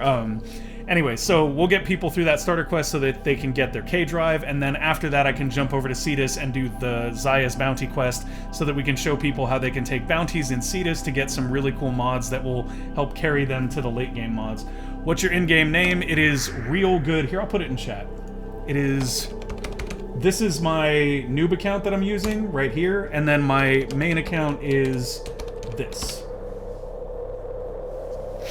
So the double E's is the noob account, the main account is the REAL. Yeah, this is going nicely. I mean, Frost is, or Volt is 25. Why did I say Frost? I've never actually even used Frost. Volt is 25, the Skana is almost done, so we've got a good mod capacity on the Skana. And like, if we were to go put our Volcanic Edge and stuff on there right now, it would already be kind of a beefy boy. Well how the Tenno arm themselves. So we take that off. And yeah, now we've got blast damage, and we've also got a pretty decent status chance here. We're at about 20%. It could be better. Oh, it didn't. Oh, that's really weird. My bad. Okay, so that's actually problematic. I'm not sure why that didn't work. Give me 1 second to poke at this, folks, because that's really not good. Restream, what is your problem? Why are you not connecting to chat? Huh. Okay, so I'll do this. Here's how we'll do it. Sorry about that, folks. It is that one. Failed to send message. Are you connected with the account you're trying to send a message? What? Oh boy, that's unfortunate and weird. Twitch.tv. Okay, sorry if there's a brief echo. I'm gonna mute that so I can type. Restream chat sometimes has problems. Yeah, what's weird is that it's not just Restream chat that's having the problem. My actual Streamlabs chatbot is having a problem too. So I wonder if my authorization thing expired. There you go. Sorry about that, Johnny boy. That is the names. The top one is the noob account, and the bottom one is my main if you'd rather run with somebody that actually has access to weapons and things.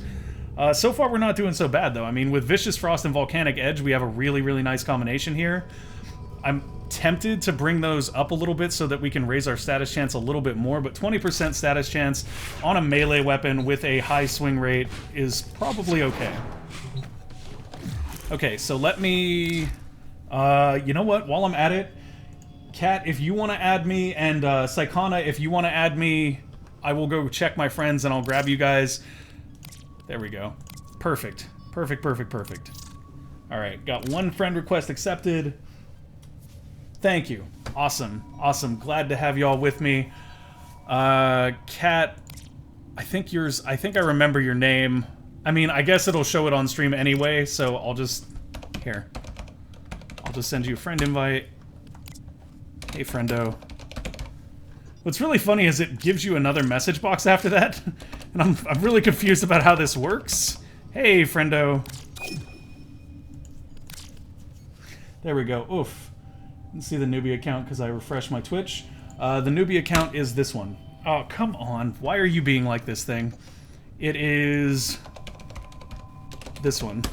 Yeah, there you go. Saikana's got it.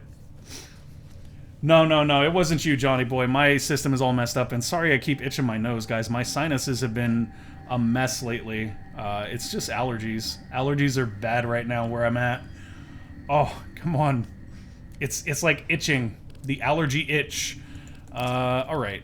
Kingdom Master. I'm going to go ahead and accept that friend request because I'm assuming that is Johnny boy. Touching your face isn't good.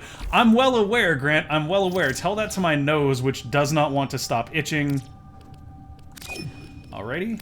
Fable Scroll. There's an invite. Kingdom Master, were you wanting to come along? Is that why the invites? I'm assuming Kingdom Master is you, Johnny boy.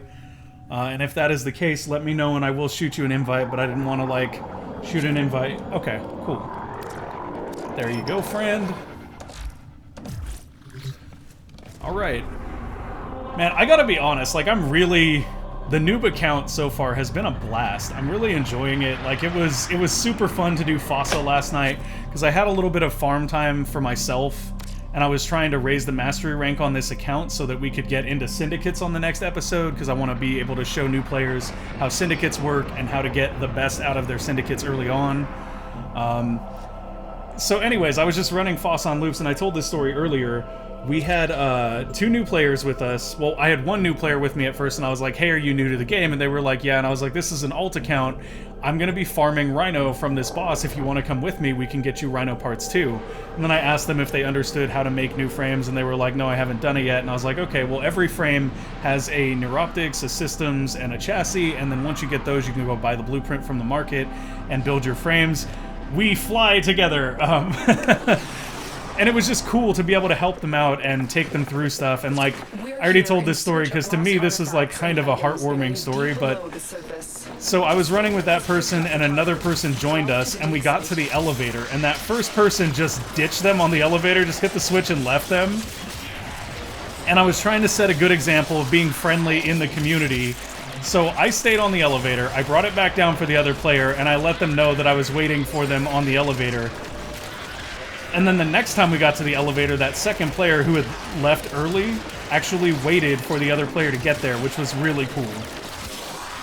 Because, like, I didn't have to be mean about it or, like, say, oh, that was kind of rude.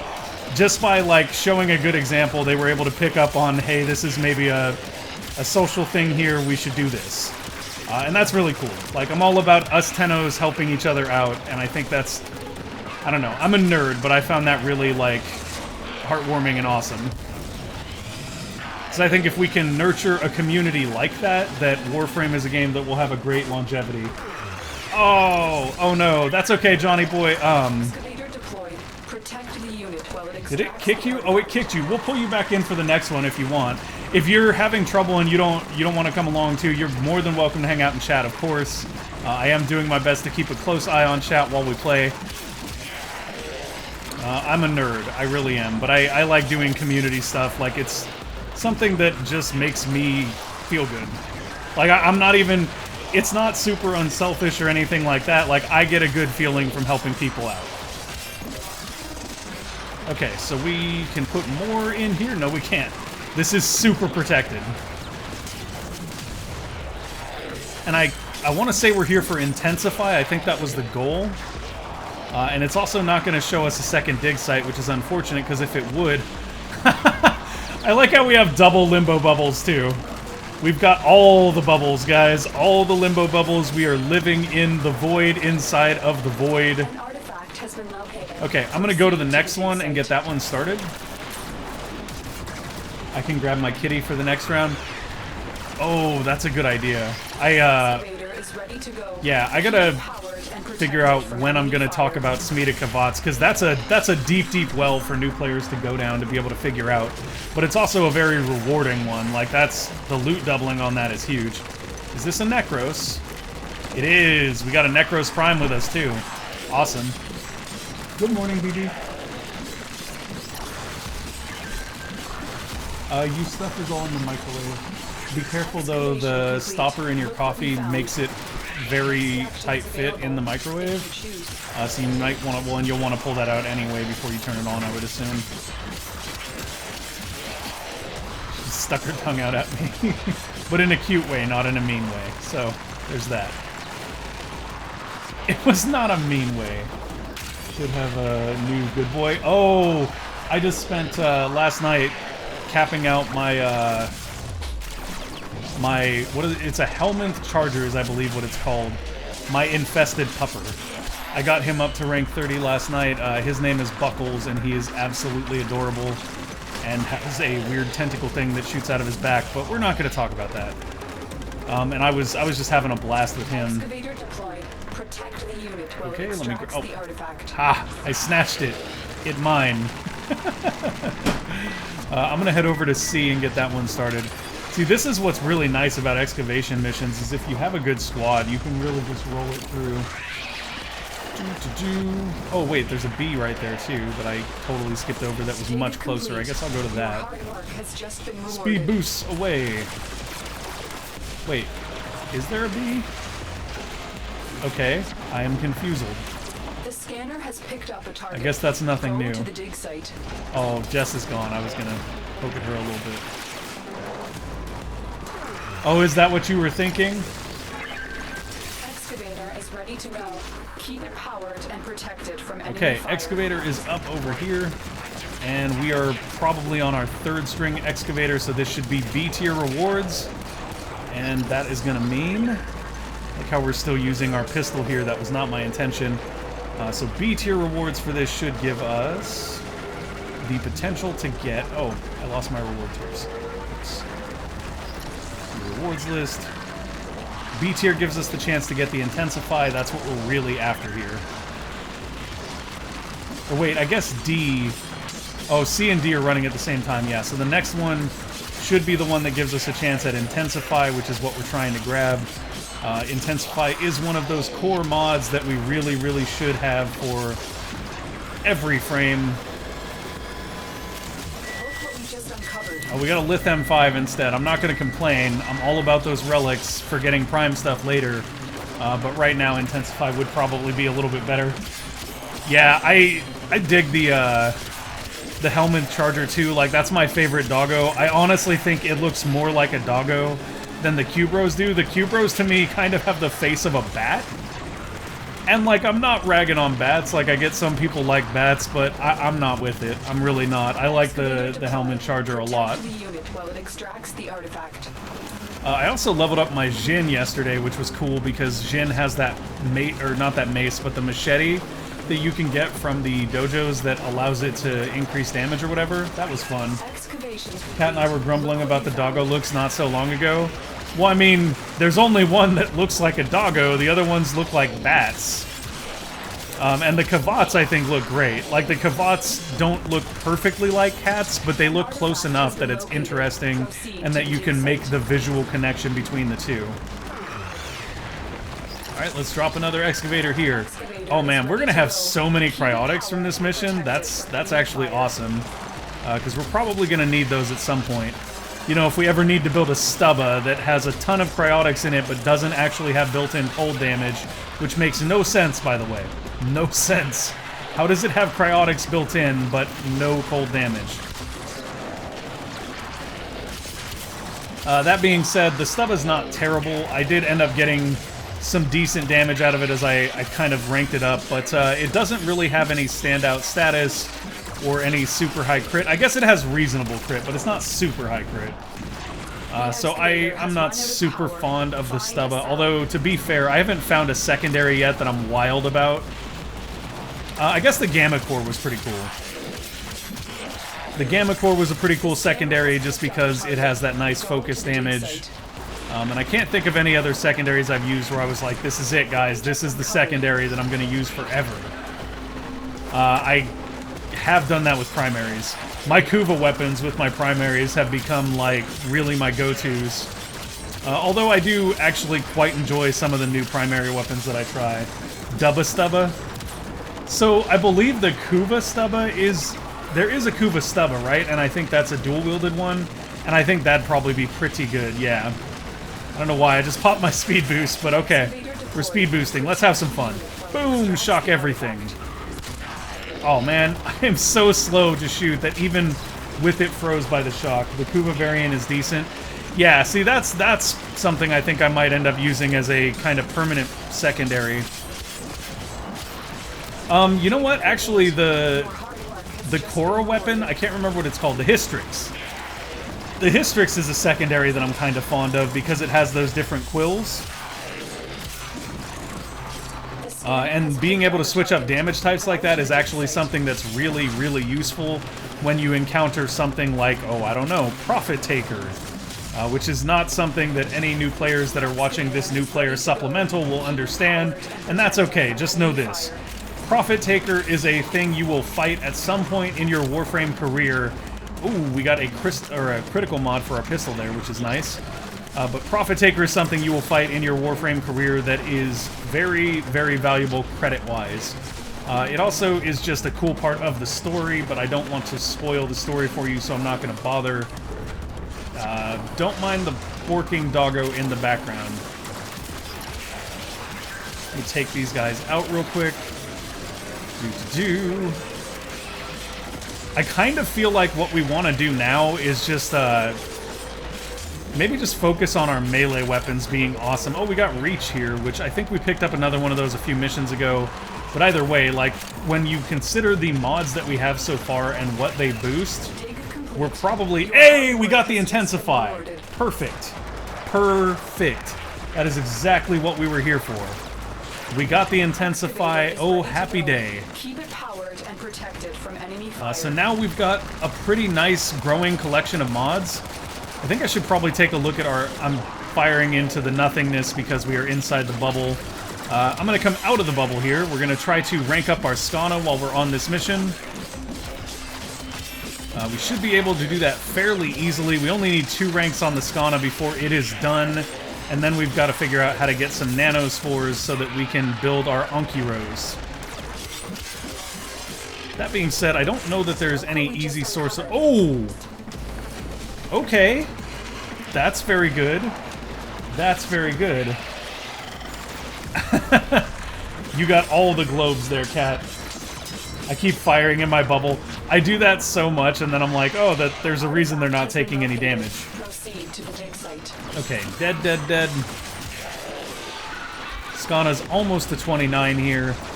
There is a new dig site that we can go to. Hey, come here, Robo thing. Let me cut you. Oh, so much cutting here going on. I do love the slash damage procs on the Skana, and that was a very good point from Kat, that if we do cap out our Volcanic Edge and our... God, I can't remember the cold one now. But if we cap out those 2 mods that we got for status and damage types on the melee weapon, then we actually will get a high enough status proc chance that we'll start to get really good slash procs, and that's huge. Slash procs are super useful. They do grind shields down now, which is additionally useful, and they just kind of help us burn things down a lot faster. I swear we just hit one enemy a second ago and had like 4 slash procs at once go off, and that was just nice. Yeah, whenever we see one of those limbs go off, that's usually a slash proc. It's interesting just to hit somebody and see if we get slash procs on them. So far, not so much. We only have a 20% status chance currently, so until we get more of that going, it's reasonable to assume that we're not going to get that many status effects. I'll also forget I'm in the void sometimes. That one I do more often than forgetting I'm in the bubble, honestly. Because the bubble provides such a massive discoloration to the screen. Although, I guess that the void does too. I just don't notice the void as much because I spend so much time in the void when I'm playing as Limbo. Okay. Grab this. Don't really need to deposit it anywhere because everything's already running. What was that? Oh, a Roller Spectre blueprint. Nice. And an Oberon chassis. Okay. You know, I've never actually played as Oberon. Maybe that's one of the frames that I'll try on this new player account at some point. I'm not sure what Oberon's even really good at, right? Because, like, that's the thing I've noticed is I go for frames that are good at something that I'm not good at doing already. And I don't know what Oberon really specializes in. Does anybody in chat know what Oberon's thing is? Like, what he does particularly well? Because I've honestly not even looked at him before. You getting any slash procs on these guys? I don't think so. I think we're pretty dry on slash procs, but if we were to get those status chance increases, that'd probably give us a pretty decent proc chance. We should actually also go look at the market and see when we can build another melee weapon. Although, honestly, I'm hoping that capping this will give us our next mastery rank, which would be great, because then we can set up to do syndicates on the next episode of the Beginner's Guide. And there are some really cool tricks with syndicates. Oberon is good for filling your inventory with parts. Damage and supportish? Okay. That's interesting. So he kind of fills the same role as Volt, which means that I might not prioritize him for that reason. But yeah, filling your your inventory with parts is another good thing he's good for. That being said, that's not a terrible thing, because as a new player you can sell those parts in order to get yourself some extra creds or some... You can break them... Well, I guess you can't break them down for endo, that's a mod thing. But I mean, selling them for creds in and of itself is useful to a point. One of the things that happened to me when I was fairly new to the game was they were doing the 7th anniversary celebration. So they had all the plus affinity weekends and things, and I was finishing weapons out so fast that I actually bankrupted myself. I went from having a good solid, you know, 200 to 300k credits pretty often to having literally like 2k. And it wasn't because I was spending frivolously, it was because I was crafting new weapons all the time to take advantage of the double affinity. Oberon equals gold mine. There we go. Alright, so we'll just sell those Oberon parts then, because they seem to be pretty common, and they do provide a nice influx of credits. And I can't wait until we get to certain... Oh, melee prowess is another plus status chance. So we could do something really weird here, in that I find that crit builds are recommended more for new players, but it seems like based on the mods that are available to us that a status chance build is actually going to be much more doable, just based on mods that we found ourselves in these starting planets. Now, it is worth noting that our progression here might be slowed down a little bit because we're not pushing through content as we're waiting to show that content to people in the Beginner's Guide. But even so, like, this is something that they can do to get ahead early on if they really want to. They can go farm these missions, they can pull up these really nice status chance mods, and they can put together a status chance melee weapon very, very early on. Okay, is this me, or is anybody else noticing that when we're jumping, the power cell disappears? It does. Look at that. When we bullet jump, it's gone. It's like magic. It's got some nice credit drops there. I mean, 15's not that much, I suppose, but this whole mission has worked out really nice for us, mainly just because we got that Intensify. That Intensify is just so massive for us. That's going to make things a lot better overall. Where did it go? Now I'm scared because I don't see it in the list. Oh my, I'm hoping it just got pushed out of the list, because we did see it. Look what we just uncovered. We saw the Intensify, right guys? Because crit builds are easy. I personally like the hybrid build. You know what's interesting is that when Scott was talking to the streamers on that video I was listening to the other day, he was talking about them wanting to create more parity between status chance and criticals. Which I think is a really cool idea. Like, to tie them two together to get a hybrid build is really nice, in my opinion, and it's also more consistent, right? Okay, cool. Yeah. I'm like, I wasn't going crazy. We got the Intensify, it's just not showing. Oh, and we got Stretch, which is also great. I'm not sure if that was... I think that was a drop. I don't think that was an excavator completing right there, but I could be wrong. Let's see. Is Stretch part of the drop table? It is not. So that was just a drop. Very, very nice there, though. Stretch going to give us a little bit more range on all of our abilities. Intensify is obviously going to be more valuable, though. And the main reason that Intensify is more valuable is because the reason I advise new players to take Volt is this bad boy right here. This shield is super useful for when you start doing group content later on in the game, and being able to increase the effect of it with Intensify is going to be very nice for us. Even now, you can kind of see how useful this is with the increased damage, the electricity procs on our shots through it. All just very, very nice things. And it's gone now. Okay. I wasn't sure if it was still up. It's sometimes hard to tell. I should change the color of it so it's easier to tell. Bless RNGesus. Yeah, RNGesus is being very, very kind to us right now.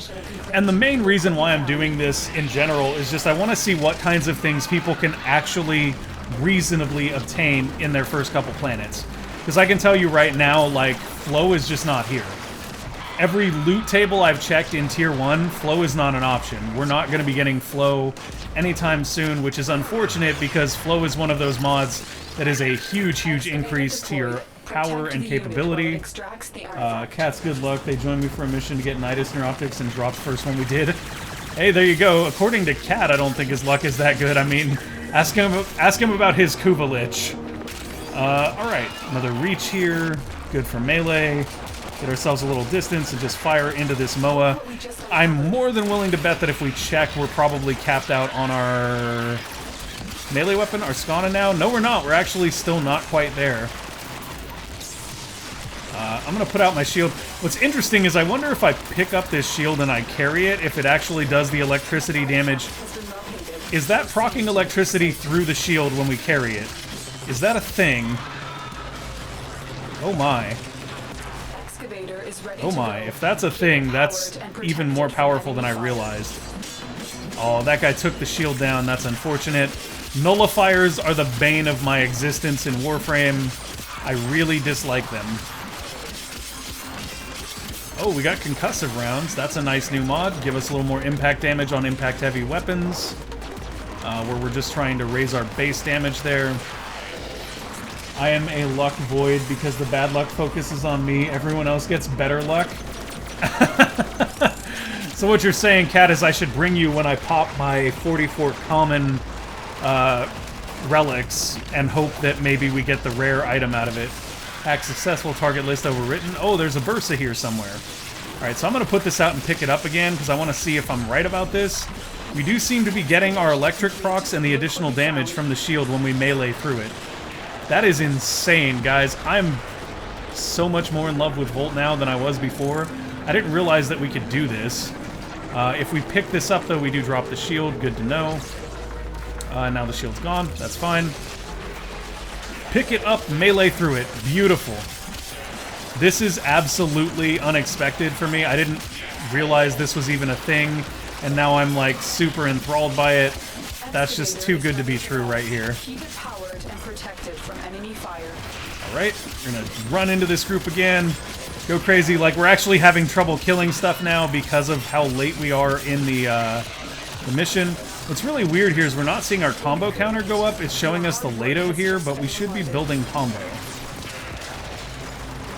What was that all about? Okay, now it's showing us the Skana correctly. Very strange. Ooh, Ayatin Star. We want to go grab that. We missed it just a little bit there. Oh, and then I fell down a ditch.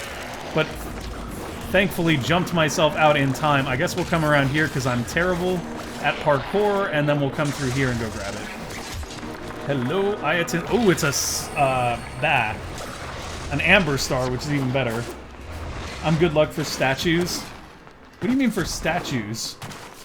Yeah, nullifiers are the bane of my existence. I'm building Mesa Prime on my main account right now because I hate nullifiers. And Mesa Prime, sorry guys, is one of those frames that basically says, oh, nullifier, no problem, peacemaker you. Oh, the statues you put the stars in? Okay, that makes sense. Now I get it. I mean, those are, like, I've found those to be incredibly easy to find once you get a limbo with, like, max range.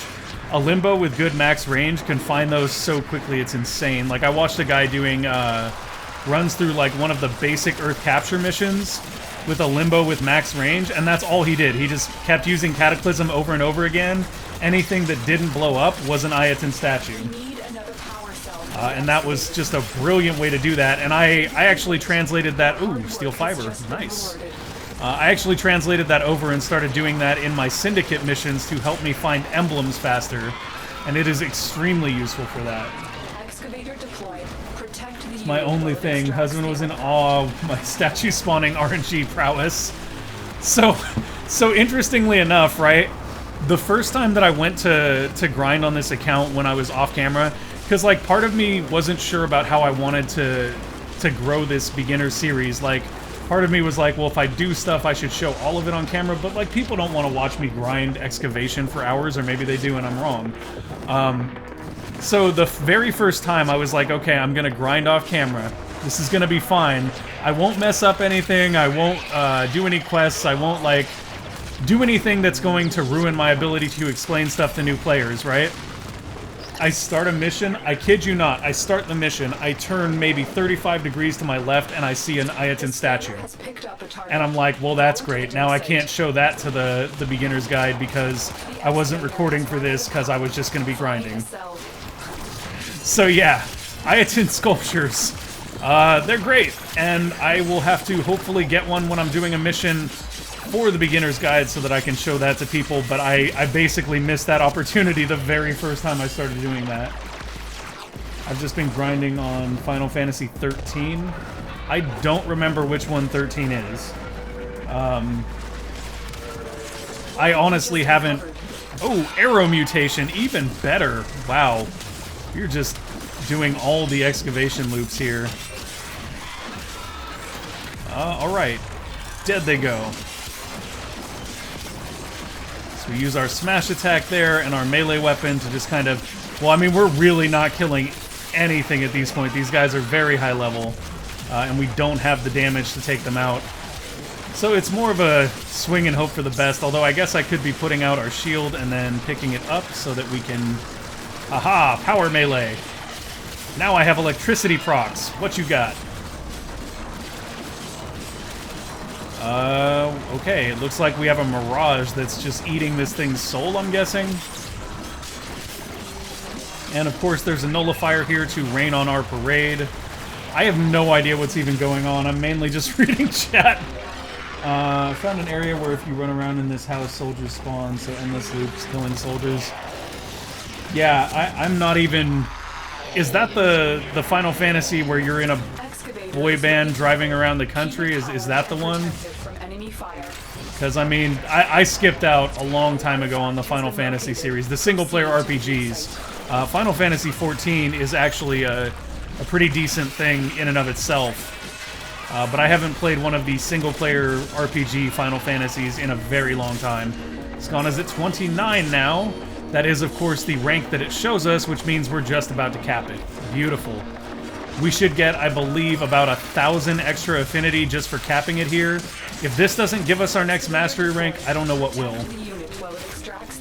Ooh, very nice stab on that isolator. Then it immediately got its shields back. I'm like shooting it in the ankles, because that's how I do. I have the worst aim of anybody in probably human existence. I'm just going to keep slashing it so we get a really nice multiplier going, and then once our multiplier is high enough, I'm going to go in with a power attack. We do want to make sure we're not in the front arc where it's got those shields when we do that, though. We're up to a 3 times, 4 times multiplier. Oh, and there's the big power attack, which did not kill it. Did do a nice chunk of damage to it, though. And now it's dead. So we killed that Bursa. We actually managed to do that. That's a surprise in and of itself. Come back here, Arctic Eximus, and we'll cut you down and take your Oberon parts so that I can sell them. Oh my gosh. We do so little damage to this guy. It's literally like banging our head into a wall. Excavator destroyed. Protect the remaining dig sites. Was he even real, or was that a Mirage? Like, sometimes it's hard for me to tell if somebody is a Mirage clone or whatever, because I think it's Mirage that does that. No, he was real. He had to be. Sharing is caring. We don't have the ability to do viral damage. Sorry about that, Nightwave. You were just tickling him. It's Necros' units. Oh, okay. See, I don't know how Necros works yet either. I don't have him. 13 was the one... Yeah, extracting seems good. Let's go for extraction. 13 was the one with lightning. Oh, okay. Now I know which one you're talking about. I guess 15... Is it 15? Because the MMO is 14. So it'd have to be 15. That's the one with the boy band that drives around the country in their car. His ult spawns dead enemies to fight with. Oh, okay. So I was just... I was just tickling Necros' summon. 15 is the one in a car. Okay. Hello, BB. Your doggo was barking. Ugh, 15 was short, very short. I like that limbo color scheme. Very nice there. That Limbo Prime Duster that looks like you are, what's his name? Excavator deployed. Protect the unit while it extracts the Gambit. artifact. Oh, and I guess Cat was using Frost, right? Yeah, that's a Frost.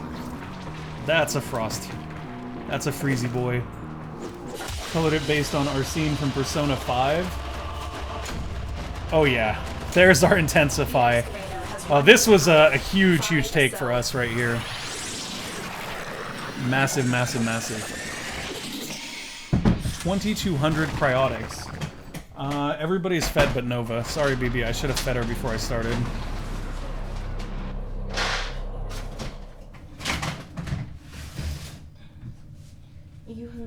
Rank 12 to 29 in that mission. Awesome. Be right back. Got a mod. Check for doggo. No worries. Give me 1 second here, folks.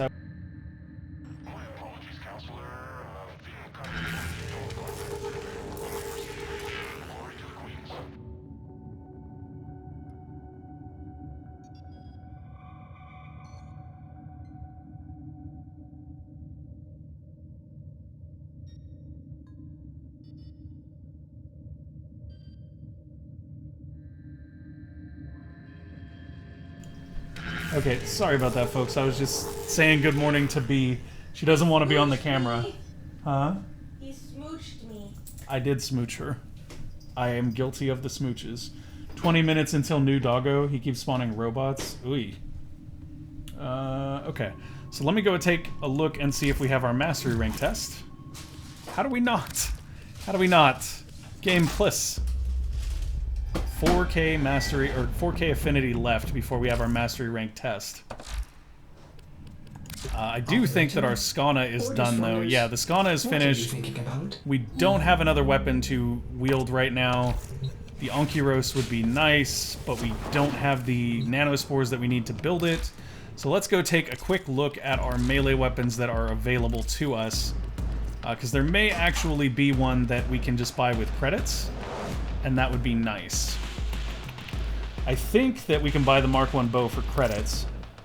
Yeah, we can, and we get it instantly, which is fine. We'll do that so that we can rank it up and then throw it away. Alright, Mr. Mark 1 bow, you are being equipped. There we go. And then Lado is fine, it's almost done. And the Paris is almost done as well. I did pick up a Brayton because I had to have an assault rifle to do the Gifts of the Lotus mission for that rifle ribbon. Okay. I guess we should probably see if we can mod the bow. We won't be able to. We'll be able to put like one... If I may say, operator, two. We actually have 2 capacity here. Okay, so 2 capacity, and we have a Vazarin slot, which will reduce the cost of something, which isn't going to help us unless we go for melee prowess here, which doesn't do a whole lot anyway. Low status chance, low crit chance. Really not a great weapon, to be honest. So what can we do with 2, then? Basically parry or melee prowess. And we won't have a status to really apply with status chance, so I guess we'll just go with parry here. It'd be nice if we had a stance mod. That would make things a little bit better, but we do not. I suppose we can take a second to see what new stuff we have for our pistol. Quick draw is nice. Concussive rounds is okay. No return is okay. Expel Infested is decent if we're going up against Infested, which we probably are not. We do have Gunslinger, which is fire rate. I suppose we take that. Quick Draw is kind of filler, but it's not bad. Trick Mag is not really bad either. Convulsion is something I would actually take over both of those, though. So let's take both those off and take Convulsion. Yeah, Convulsion is going to give us a little bit of radiation damage here, because we do also have Heated Charge. It's not going to be great, but it'll be something useful. And then I think we'll still take Quick Draw, or we could take Suppress. I mean, unless Suppress is, like, capped out, I don't think it's that useful. Do we have good puncture on this? We do not. We have primarily slash damage, which is actually good. I'm not complaining about that. We could get a little more damage out of that, I guess. 0.9. A whole 0.9. Okay. So let's take a look at what we can put on our bow now, because it, on the other hand, is doing quite well. Puncture is the primary damage type, so putting Piercing Hit on is actually going to be very useful. I believe the order we put these on matters, but I'm not sure. No, it doesn't. It only matters for dual element stuff. We do have a Bane of Corpus on, which is useful here because we are fighting Corpus, and we have 5 additional left. Rupture is an option, but not one that I'm super inclined to take. Speed Trigger, though, is actually really nice. Persona 5 soundtrack is such a delight. I've not picked up Persona 5R yet. I just play P5. I must sadly admit that I have very little knowledge of the Persona series at all. So you guys will maybe have to enlighten me on that one. We do have a Taxon ready to go, but I want to wait to pull him out until we're actually, you know, doing videos for the beginner series so that we can show people, you know, what it's like to pull your Taxon out, what kinds of mods you want to look to put on them, things like that. Might pick it up in my situation. Oh yeah, new moves, a new palace, and a new confidant. You're wrong. Play P5 now. Me? I have just never played it. I'm not saying anything bad about it. I just haven't played it myself. So we do have access to Cythrian here, which is an interception mission. That's kind of fun. We haven't done one of those yet. Let's go do Cythrian. And actually, while I'm at it, let's see what rewards are existing for interception missions at Tier 1. Let's see. Interception. Let me change frames real quick. No worries, Saikana. You take all the time you need. I just queued it up so that people can ready up as they become ready. And I'm actually going to go look at what the reward tiers offer for interception here. It would be very, very nice if we were able to maybe get a flow out of here, but it does not look like that's going to be the case. North Wind is available, which we already have. Hornet Strike's available, which we already have. Deep Freeze is available. I don't think we have that yet, but it's mainly a pistol mod, so it's not great. Natural Talent is okay and is available from this, but primarily it looks like we're going to be getting Meso relics out of here and mods that we already have. That's unfortunate. Fast Deflection actually could be really good for new players. Faster shield recharge. Then I'm gonna dock all the things. Oh, are we getting a Mesa? Mesa is gonna be awesome. Makoto is bae. She is. Okay, I am lost in the Persona thing, so I'm gonna let you Persona peeps do your Persona thing. Okay, everybody's queued up. We're gonna be doing interception here. It's high noon all day. Yes, it is. Mesa is better, McCree. Ooh. Baby, wait until you see Mesa. Do you like JRPGs good? I actually do like JRPGs. Traditionally, they were the first RPGs that I really got into and enjoyed.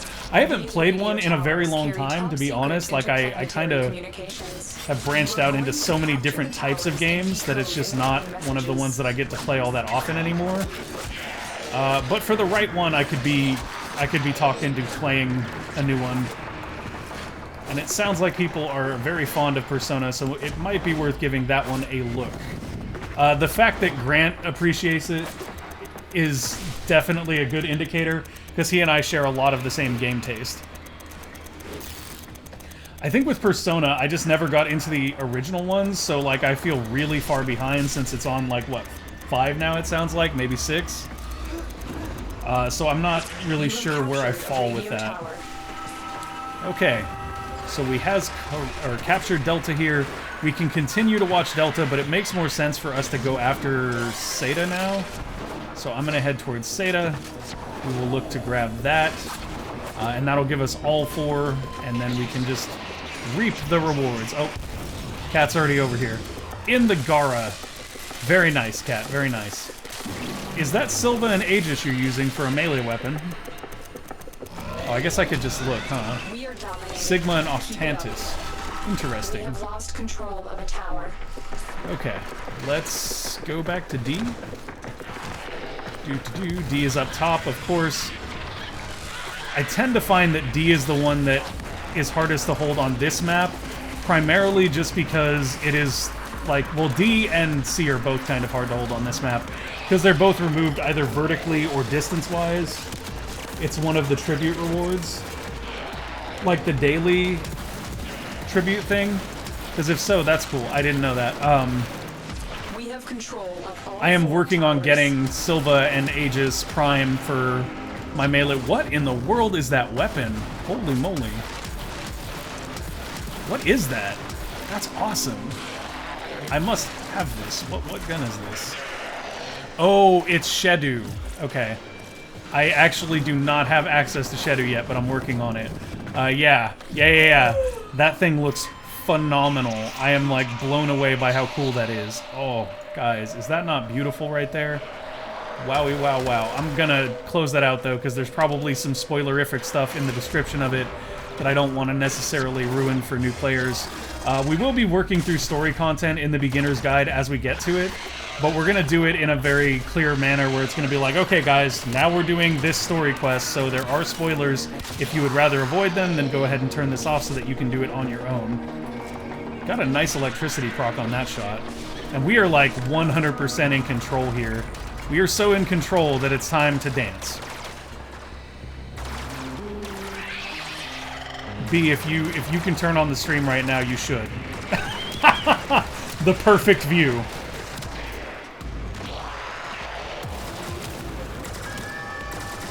Oh, okay, we gotta kill this guy real quick, and then we can go back to dancing. Showing me how to do these dances was the worst mistake. Haha. The perfect view.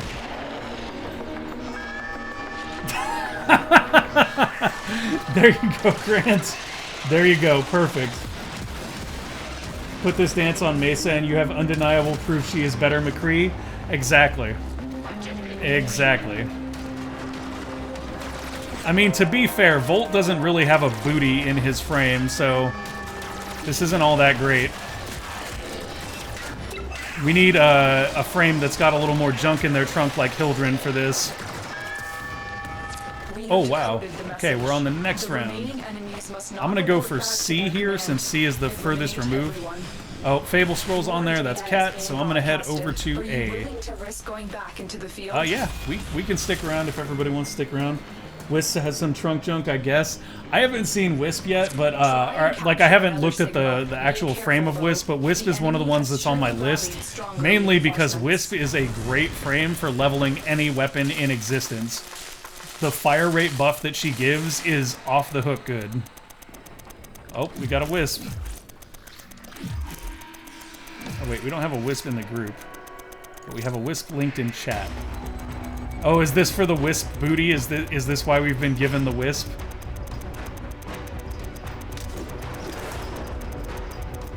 Can you circle around here? We require the Wisp booty for a moment.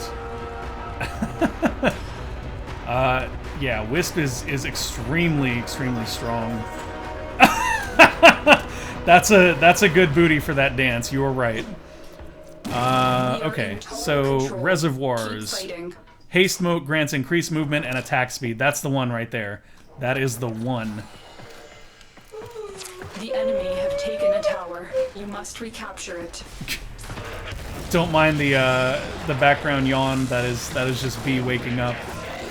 I mean, to be fair, that wasn't the Yeti yawn. That's what I was waiting for. Or the Chewbacca yawn. Not gonna say anything while I sit over here and talk about your yawn? Keep it up. Oh, okay. She's just too tired to care. I'm lucky. No sassy Jess today. Oh, will you get sassy? Put it on Saren. Does anybody know where Saren, like, comes from? I'm sure somebody does. I mean, I could just look it up on the wiki, but I don't know if she's a boss frame, because I think she came around after they were kind of done with boss frames. Saren's got that thing covering her booty, though. C has your glass wall. It's pretty much safe. Right on. Saren is from the Sedna boss. Okay, that makes sense. That's one of the ones I haven't done. I may have to work on that on my main account so that we can get us a Saren, because she is very, very strong. From Kella Delphine. Interesting. I'm like so excited to get Mesa Prime, guys. It's gonna be 3 days, which is the saddest part. Like, the wait for frames to come out of the oven is the worst part of the game for me. Like, I just want them out of the oven right away. I have not done that either on my list. Yeah, well, Saren is also one of those ones where they're like, well, do you have a damage frame? And if you've got a Mesa Prime, probably okay. Probably don't need a Saren if you've got a Mesa Prime. However, she is very, very nice. She's very nice, and she has a very powerful, like, area of effect because of the fact that her virus spreads when something that has it dies. D currently at risk. We do have some people up there. It's probably fine. Yeah, it's fine. I mean, at this point, might as well... Saren is pressed for to win frame. Yeah, I've heard as much. I've heard that she is basically the room clearer of the entire level, so that's pretty great. Why, hello there, Fran. Have a little electrocution, and a headshot for good measure. Oh my gosh, look at him! Look at him just hang. That's what you get for being part of the Corpus cult, you greedy, greedy person. Oh, there's a doggo here. Oh no, that's a Cato. Oh, that's a cool looking Cato. My Cato does not look that cool. This Cato has like scales. Oh, is this a Voska Kavat? Like the vampire Kavats? Oh, it's a skin. Okay. Okay, is it a Voska though? I gotta look now. I gotta look.